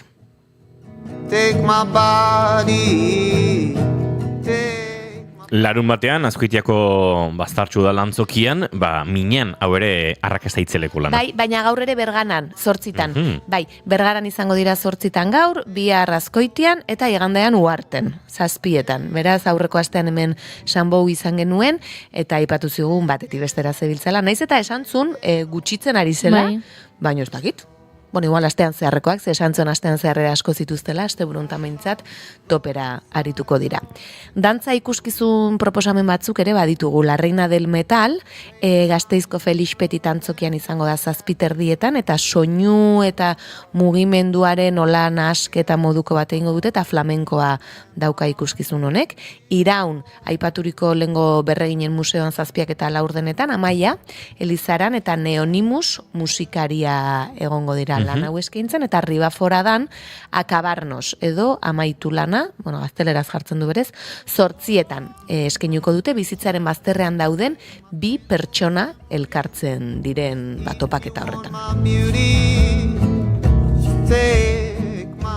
Larun batera egingo du salto, eta txotxongiloentzako espazio ere izango da alako, ez dakit lan politikoan edo.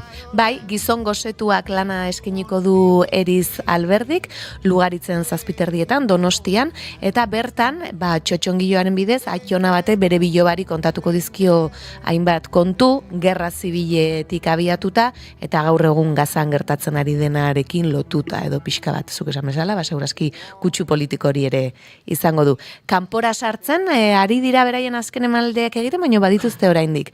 Ola Berriako aretoan izango dira 7:00 Intzalkain eta Xabin Fernandez, Ogiak hizketan baleki Josun Belez de Mendizabalekin Gasteizko Izaskun Arrue Kulturgunean 7:30, eta zirkoa eskaintzen duen Leinu lana, berdinki konpainiarena, Hondarribiko Itxas Auditoriumean izango da 7:00.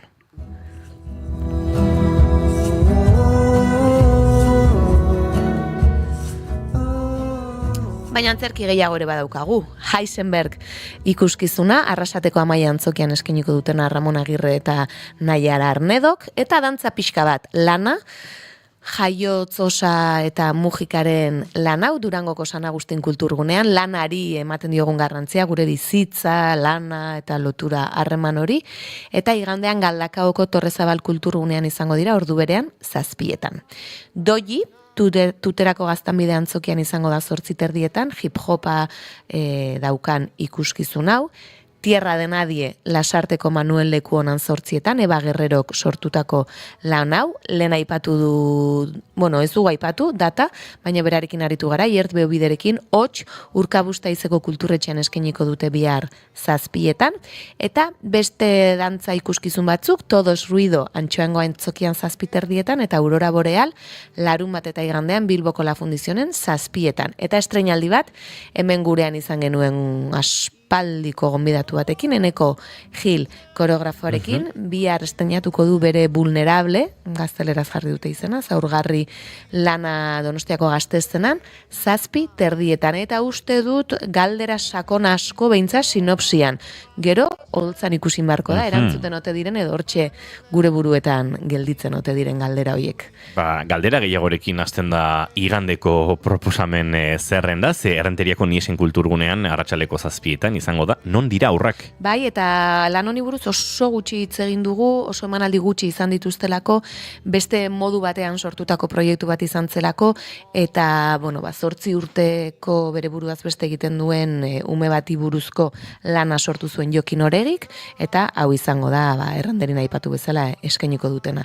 Itzulera hemen hurbil izango duzue, Bilabonako gure antzokian 7:30, Mirari Martirenak bakarrizketa berri bat sortu du Norbere mundu intimo, eta Baztango Arizkunean estreinatuko du 7etan, eta bertan, eta emanaldi guztietan eukiko du bertsolariren bat aldamenean, momentuan jakingo dena, eta antolatzaiek aukeratuko dutena. Eta dantza ikuskizun proposamena, Sinfitxero adjunto, Lesakako Arriondon, Joarla batek sortu zuen lan hau 7etan. Oiana Maritorena, eskerrik asko. Bai, zuri. Take a real good look. Let your eyes Bagoaz aurrera entzuleo gamikaterriak pasatxo, hementxe segituan Gautenako lagunekin aritzeko aukera izango dugu.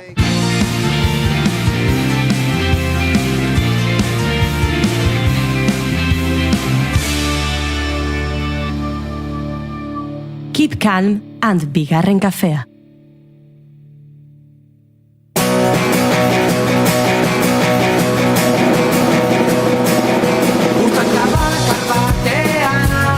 Mundu osoa sartu daiteke mundu eta bihotzean, ez algara gero mugara bakoitzak bere munduan.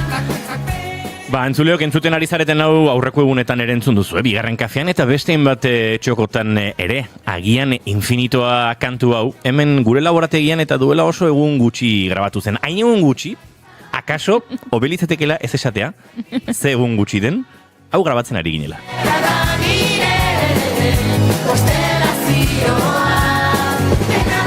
Zer diren gauzak badugula, sarearen parte izateko joera, eta sare horretan hainbat bidelagun topatzeko, eta kantu hau iritsi zen ate batetik bestera, eta beste atetik bestera, eta azkenean ere gurera ere. Eta guk, sarearen garrantzia omen, sare horren parte izan nahi genuen. Kantu hau Gautena elkartearentzat egindako kantua da, autismoaren nahasmena duten pertsonen familien elkartearentzat eginiko kantua hain zuzen ere, eta guk nahi genuen Gautena sarea hori gertuagotik ezagutu.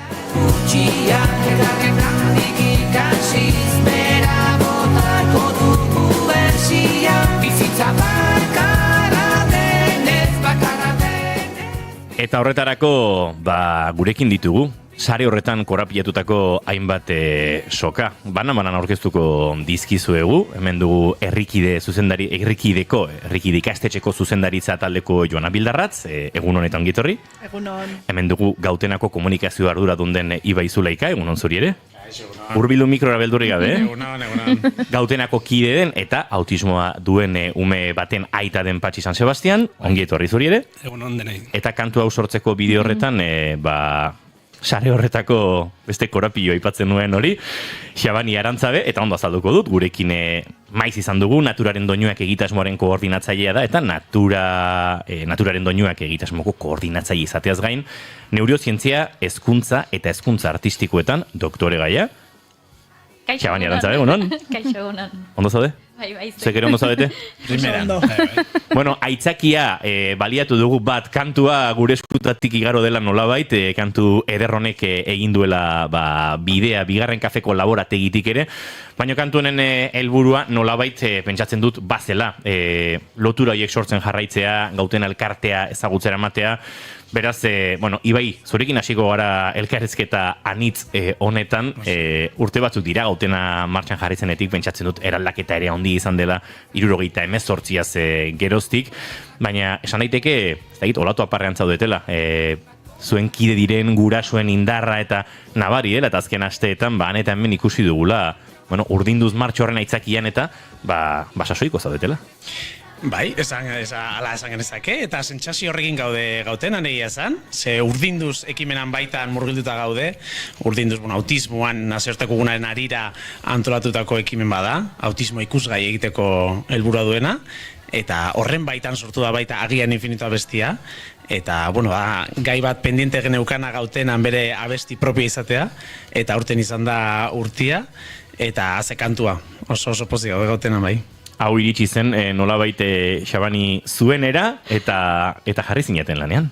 Bai, egia esan, kriston plazera eta oso zorioneko sentitu ginean gu gana jozutenean, ze Mateo batzutan konexio horiek bapaten sotzeiela eta konektatzen dutela eta hola asotu zan dena, ez? Ari batetik tiraka, hasi ginen eta batean Agian Infinitoa geneukan hemen gure artean, denon artean soturiko kantu bat, ez? Eta denontzako eta denok definitzen gintuen kantu bat. Esan daiteke kantu hori Naturaren Doinuak proiektuaren eskutan izatea, edo gotea, bazela zerbait oso koherentea, zuek batetik zure ikasketak ere bideratu dituzulako neurozientzia girora eta bar, bestetik aniztasunari izan delako hasiera-hasieratik Naturaren Doinuak proiektuaren arratzetako bat ere, ez? Bai, azkenen Naturaren Doinuak proiektuak beti sinestu dugu bertan aniztasunak egiten gaituela aberats, eta zein anitzagoa gautena baino, beraiekin ni baino beto esplikatuko itzue, baina ez dago autismo bat bestearen iguala, eta zeu guai guk hori definitu edo kantu bat jaltzea hori ez, baina berez, beraiek daukatela hitz guztia eta indar guztia, guke bakarrik kantua jarri dugu eta beraiekin elkarlanean aritzeko plazer hori daukagu. Murgiluko gara segituan aniztasun horretan, ze azken egunetan ere deno egokitu zaigu gehiago jakitea, esfortzu handi egin duzu ere, nolabait, urdinduz martxa dela eta hainbat edabidetan, autismoaren inguruan guztiok nolabait pixkate ezteko edo ezagutzera emateko, ez hainbat gai, baina lehenengo banan denak aurkeztuko zaituztegu, aipatu dut, Patxi San Sebastian autismo duen aur baten, Aimarren aita dela, eta zuek ere gautenara iritsi zineten, momenturen batean, nolakoa izan zen aterrizaje hori iritsi hori? Bai, esan gu aterrizatu ginen gautenan, pixkat forzatuta, ez da? Azkeren guk Aimar hirugarren semea dakagu, bi seme alaba zarrago dazkagu, eta egia esan, umeak Aimarrek urte terdi zuela jaso genuen diagnostikoa, urte betezekanen pixkat, gure ardurak eta genezkan, beste bi seme alabak ikusita, urte bete arte, nahiko nahiko egoera arruntak eta bestek bezala goxeko jarduerak egin genitun urte bete arte, baina urte betetik aurrera ikusi genitun desberdintasun batzuk. Eta hortikan aurrera, 18 hilabetetan diagnostikatu zigutenean, bideratu ziguten gautenera. Eta horra zitzen gure erlazioa gautena eta autismoaren munduarekin, ez? Ordura arte ez genak aloko ez ezagunik, edo entzun da, jende asko bezala, baina ez ezagutza detaiezko ezagutzarik. Iritsi zineten gautenara eta bertan 11 guraso eta 11 egoera, autismoa anitza dela eta autismoaren inguruan klitxe asko desegin behar ditugula ere ikasi dugu, azken urteotan zorionez. Joana, esan da bezala herrikide ikastetxeko zuzendaritza taldeko kide zara, bertan gainera, badituzue, hainbat aurre autismoa dutenak eta eurekin lan egiten duzuenak, eta zuek ere aniztasun horren kontzientzia hartu duzuen momenturen batean eta hor diar duzue lanean. Bai, hori da, azkeneko urtetan, zorionez, nik esaten dut zorionez, egunero, umeekin eta familiekin asko ikasten dugu, ez? Eta zorionez tokatu izan zaigu anistasun horrekin egunerokotasunen moldatzea, eta gu ere irakasle guztiak, irakasle taldea, ikastetxe guztiagoaz pixkanaka asko ikasten eta gure aldetik aldegun guztia ematen, eta gehien bat gurasoekin eta familiekin komunikatzen hori alik eta hobetoen ateratzeko. Ibai, izaten da gurasoak gautenara heltzen direnean lehenengoz patxik aipatu dugu ez, lehenengo diagnostikoa, ondoren normalean pentsatzen dute gautenarako bide hori, eurengan ere alako klitxe eta pentsakera estandarizatu asko desegin beharra eta azaltzea, zuen kasua da, anitza bezain bakarra eta bakarra bezain berezia eta horrela ulertu behar da ez, hau dena nolabait estereotipoetan edo jaurti gabe, egoten da lan hori egiteko hasieran? Bai, hobeto erantzungo zizun psikologoek, ez? Gautenako psikologo ekipok horrekin egiten dutela lan, ez? Aterrizaje, patxik esatezun aterrizaje horretan, ez? Eta behar bada estereotipo horiek hausten, informazioa helarazten, ez? Eta kasu ezagutzen, esan duen bezala autismoan pertsona bakoitza berezia da, bakoitzak bere ezaugarri, gaitasun eta behar ditu. Eta horiek ezagute urdia eta horren baitan, lan egin, edozein pertsona bezala, gaitasuna garatzeko eta ikasteko, ikasketa prozesu horretan psikologoek asko laguntzen diete familiei.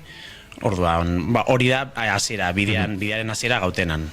Patxi, nolakoa izan zen den harreman hori psikologekin nik aipatzen nuen, ez? Buruan batek egiten ditu dakienaren arabera, eta beti ez da asko jakin beharrik, edo inork ez dakidena, iritsi zarareat, baizu diagnostikoa egin dute eta lehenengo harreman horik. Zer topatu zenuten? Bueno, egia esan pixkat, gautena zelako elkarte bat eukitzea oso lagungarria da. Azkenen zuri diagnostikoa ematen dizutanen, zure espektatiba dituzu, zure seme-alaba pertsonarekin, eta espektatiba horiek batean, pixkat, lurrikara moduko gertatzen da, eta espektatiba horiek guztiz aldatzen dira, bai zuri eta familiari, ez, beste seme-ala eta emazteari. Eta egia esan gautenekin, mundu guztiak esaten dizu, oso ona dela diagnostiko azkarra edukitzea, baina denak esaten, eta orain zer, ez?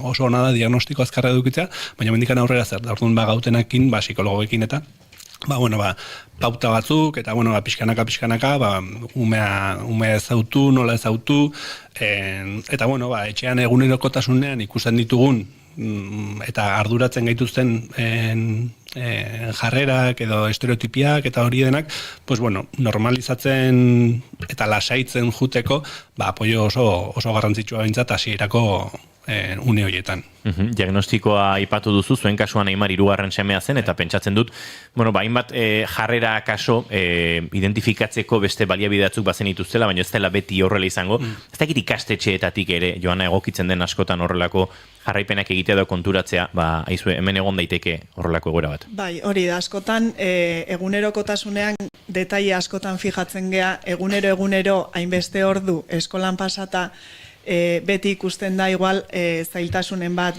beste behar bereziren bat edo balima dauka, eta bai izaten da oso zaila, oso gai delikatuak dira, familia zein egoeratan dagoen ere kontuan hartu behar da, eta famili bakoitzak oso prozesu desberdina eramaten du, eta onartze prozesu horretan ere famili bakoitza oso desberdina izan daiteke. Orduan bai, baloraz baino, ikastetxek balorazio hori ezin dute egin, baina bai pixka bat bidea irikitzeko prozesu horren hasiera esan genezake igual izan daitekela. Xabani, zuke gautenarekin elkarlanean diarduzu azken urte honetan gutxi gara bera, hainbat tailer eta bestelakoak egiten, nolakoak dira tailer horiek eta musikak ze pixu hartzen du bertan? Tailer horiek antolatu genitun pixkat gurasoekin hitz eginez, eta uste prozesuaren alderik politenetako bat hau izan dela, gurasoak parteatzea aktiboa izatea taileren antolakuntzan eta akondizionamentu horretan, ez da? Tailerak azkenen dia hezkuntza artistikoen bidez, ume hauen edo eta behaien familien normalizazio, sentsibilizazio eta bitartekaritza prozesu honetan, ez? Laguntzea eta inklusioa sustatzea beti betetzaigu haua inklusio hitzarekin, dibertsitatea, ez dakizer, baina benetan ematen da. Eta orduan guk esan genuen zergatik ez deu probatuko hau, Tolosan aplikatzea, ume asko hemen bazeudelako Tolosan gautenako familiak zirenak, eta beraien testu inguruan aplikatzea, ez? Egon, tailerak antolatu genitun, utero egiten dugun bezala naturaren doinuaken, musika, dantza, eta, beste esperientzia artistiko batzuen bidez, hauen normalizazioa emateko. Hauen normalizazioa emateko nola? Familia, ume, eta gero eskolako partaide diren klasekideekin. Nik uste oso garrantzitsua dela hori, normalizazio prozesu bat eman dadinez. Eta atu dugun sorpresa polita da denek parte hartzen dutela, bai guraso, atxona mona, lagun, eta beraien inguruan dauden jende guztiak, ez? Eta hauek, bihotza betetzen du egia esan.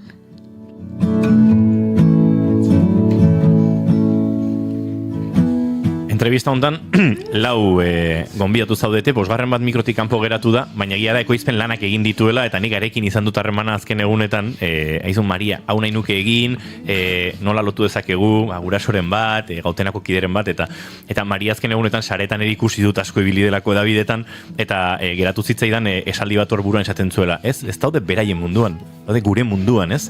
Pentsatzen dut hor, eta hau nahi duenak erantzun dezala, zeia... hau, mai inguru bat bihurtuko dugu, badagoela oraindik gizartean hezkuntza lan ikaragarria egiteko, ezta? Bai, nik uste dut, familia askok ere egunerokotasunean galdetzen dute guraso bileratan, ez dakit semeak edo alaba galdetzen dit nola gerturatu ume honengana.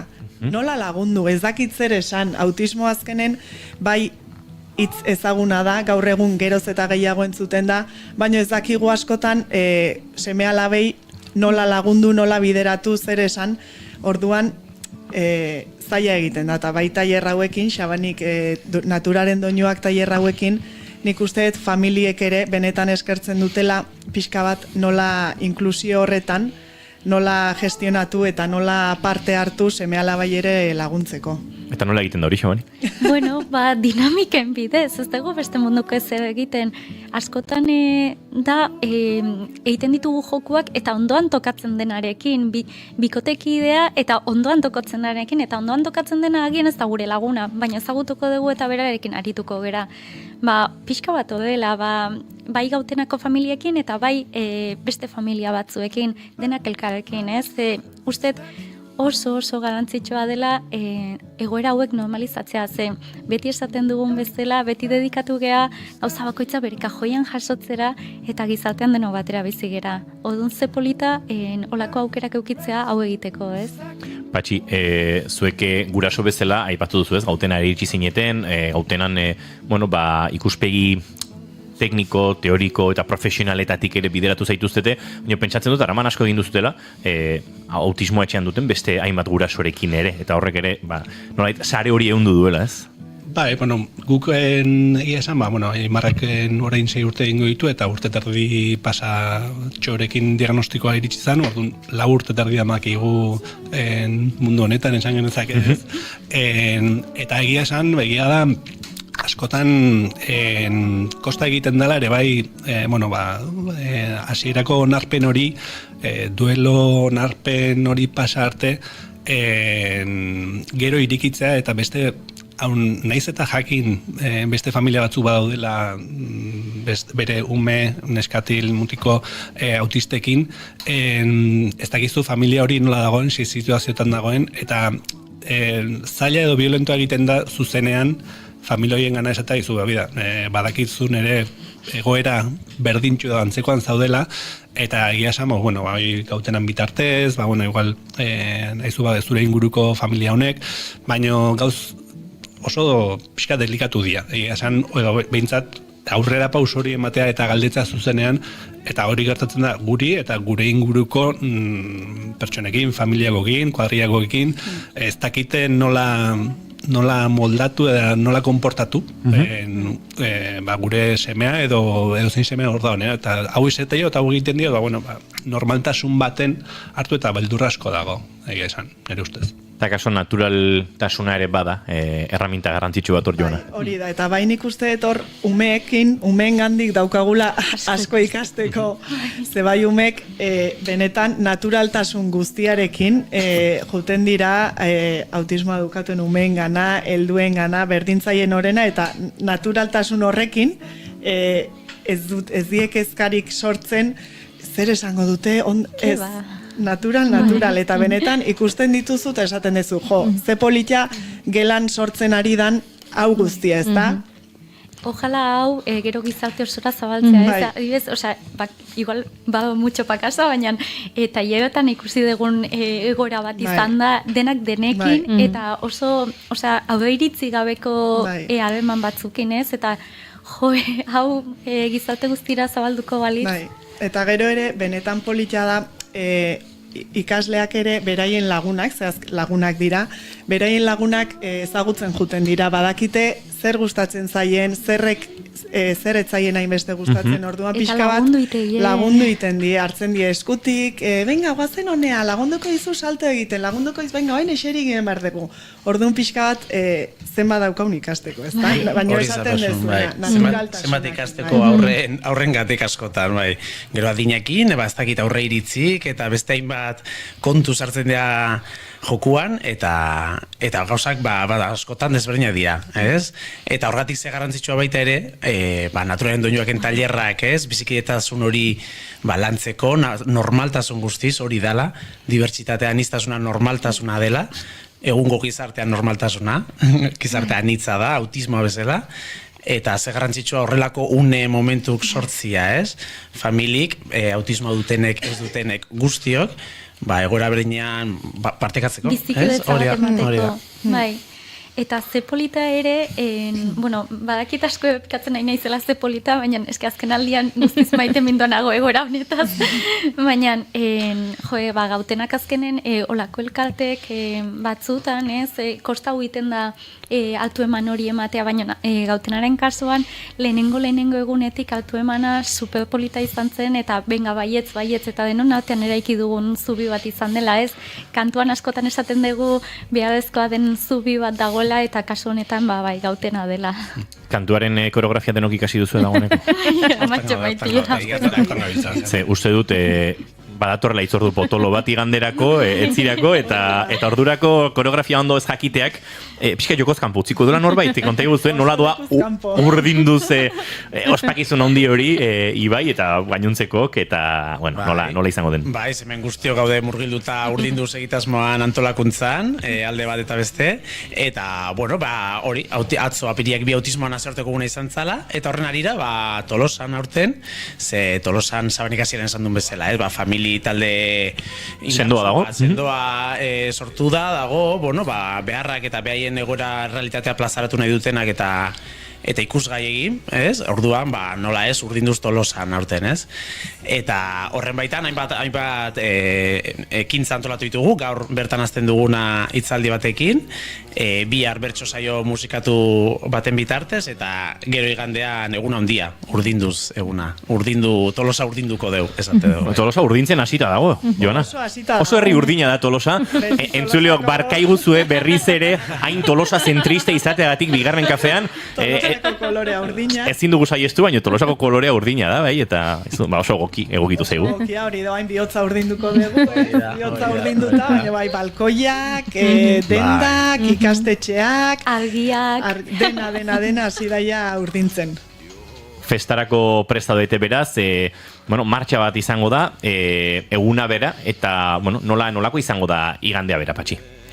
Egia esan 11 territan Triangulo plazatikan hasiko da ibilaldia, 2 kilometro ez dituen ibilbide bat izangoa, baina gertu ibiliko da, eta kale jira ibilbidean zehar, txarangak, erraldoiak eta buruhandiak Tolosako konpartxe ere ibiliko da, eta espero dugu eguraldia ere lagun izatea. Helburua urdindu zena, gauten aberarena bezalaxe, pentsatzen dute kontzientziazioa, ezagutzera ematea, aipatzen genuen, akaso gizarte bezala dugun kudeak eta hezkuntza falta hori, hori nolabait sustatzea, Ibai. Hori da.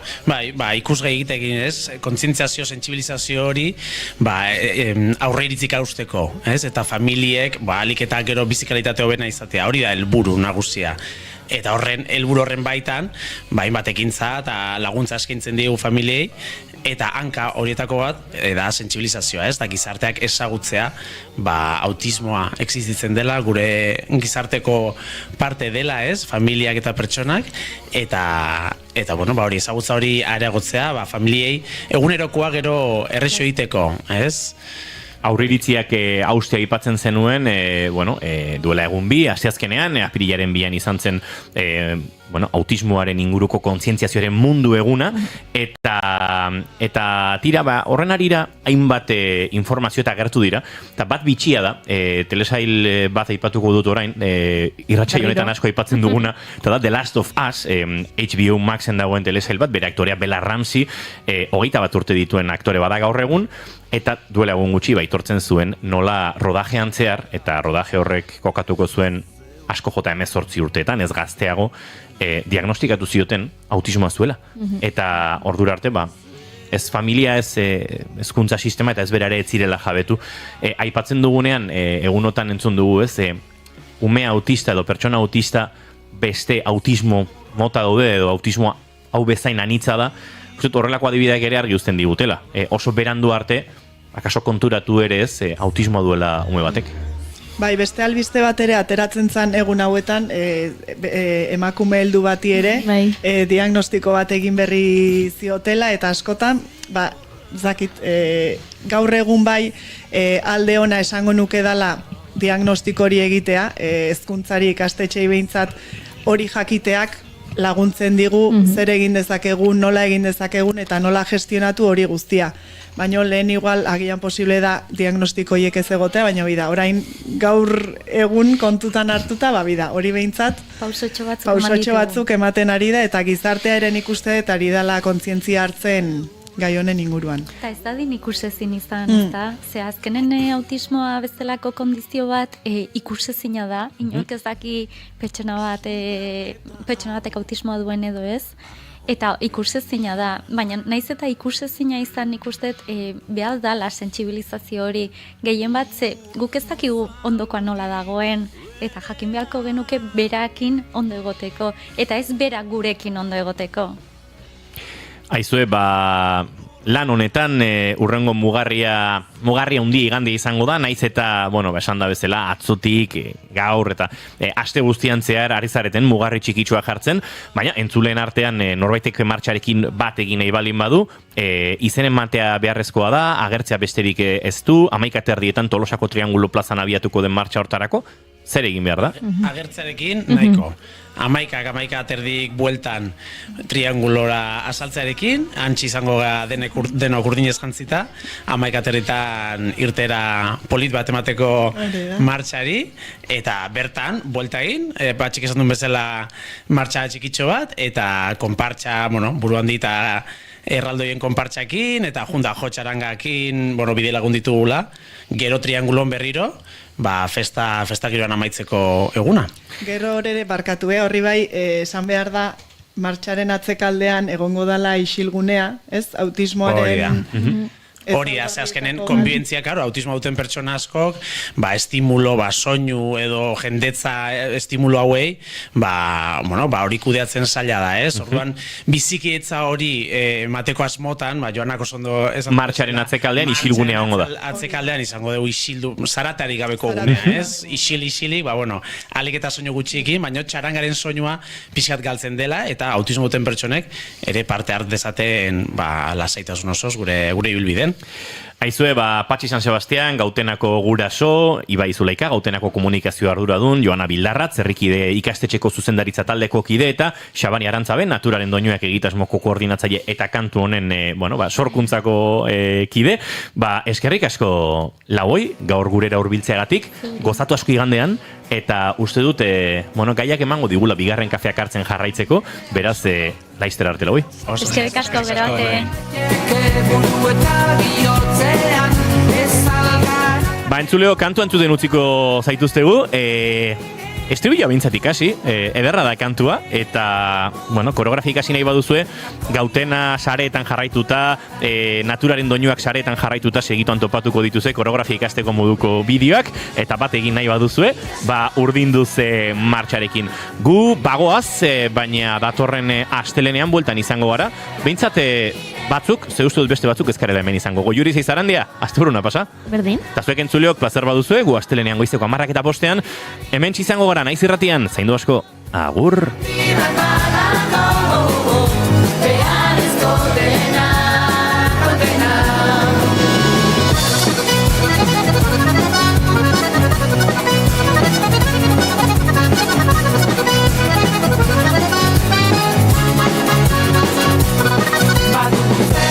entzuleok, ba ez goaz ezkoa, signora, bagoaz baina ez goaz, minututxo bat geratzen zaigu saioa agurtzeko, eta Xabani Arantzabek dio, aztu zaigu esatea, Xabani, mikrofono hau zurea da.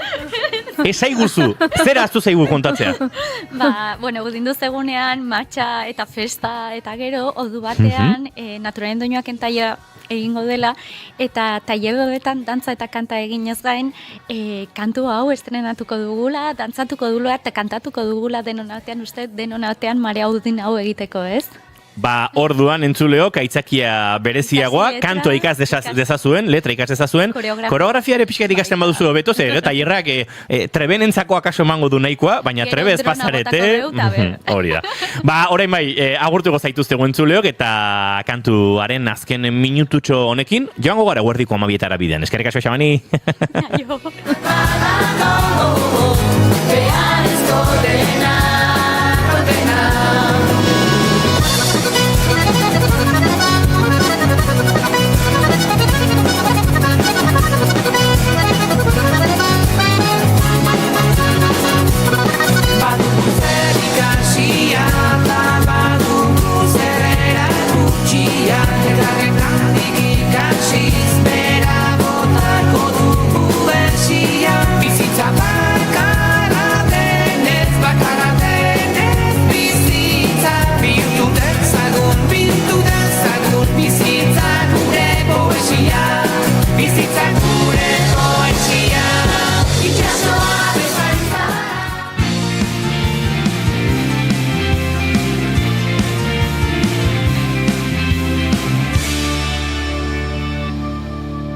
Keep calm and bigarren kafea.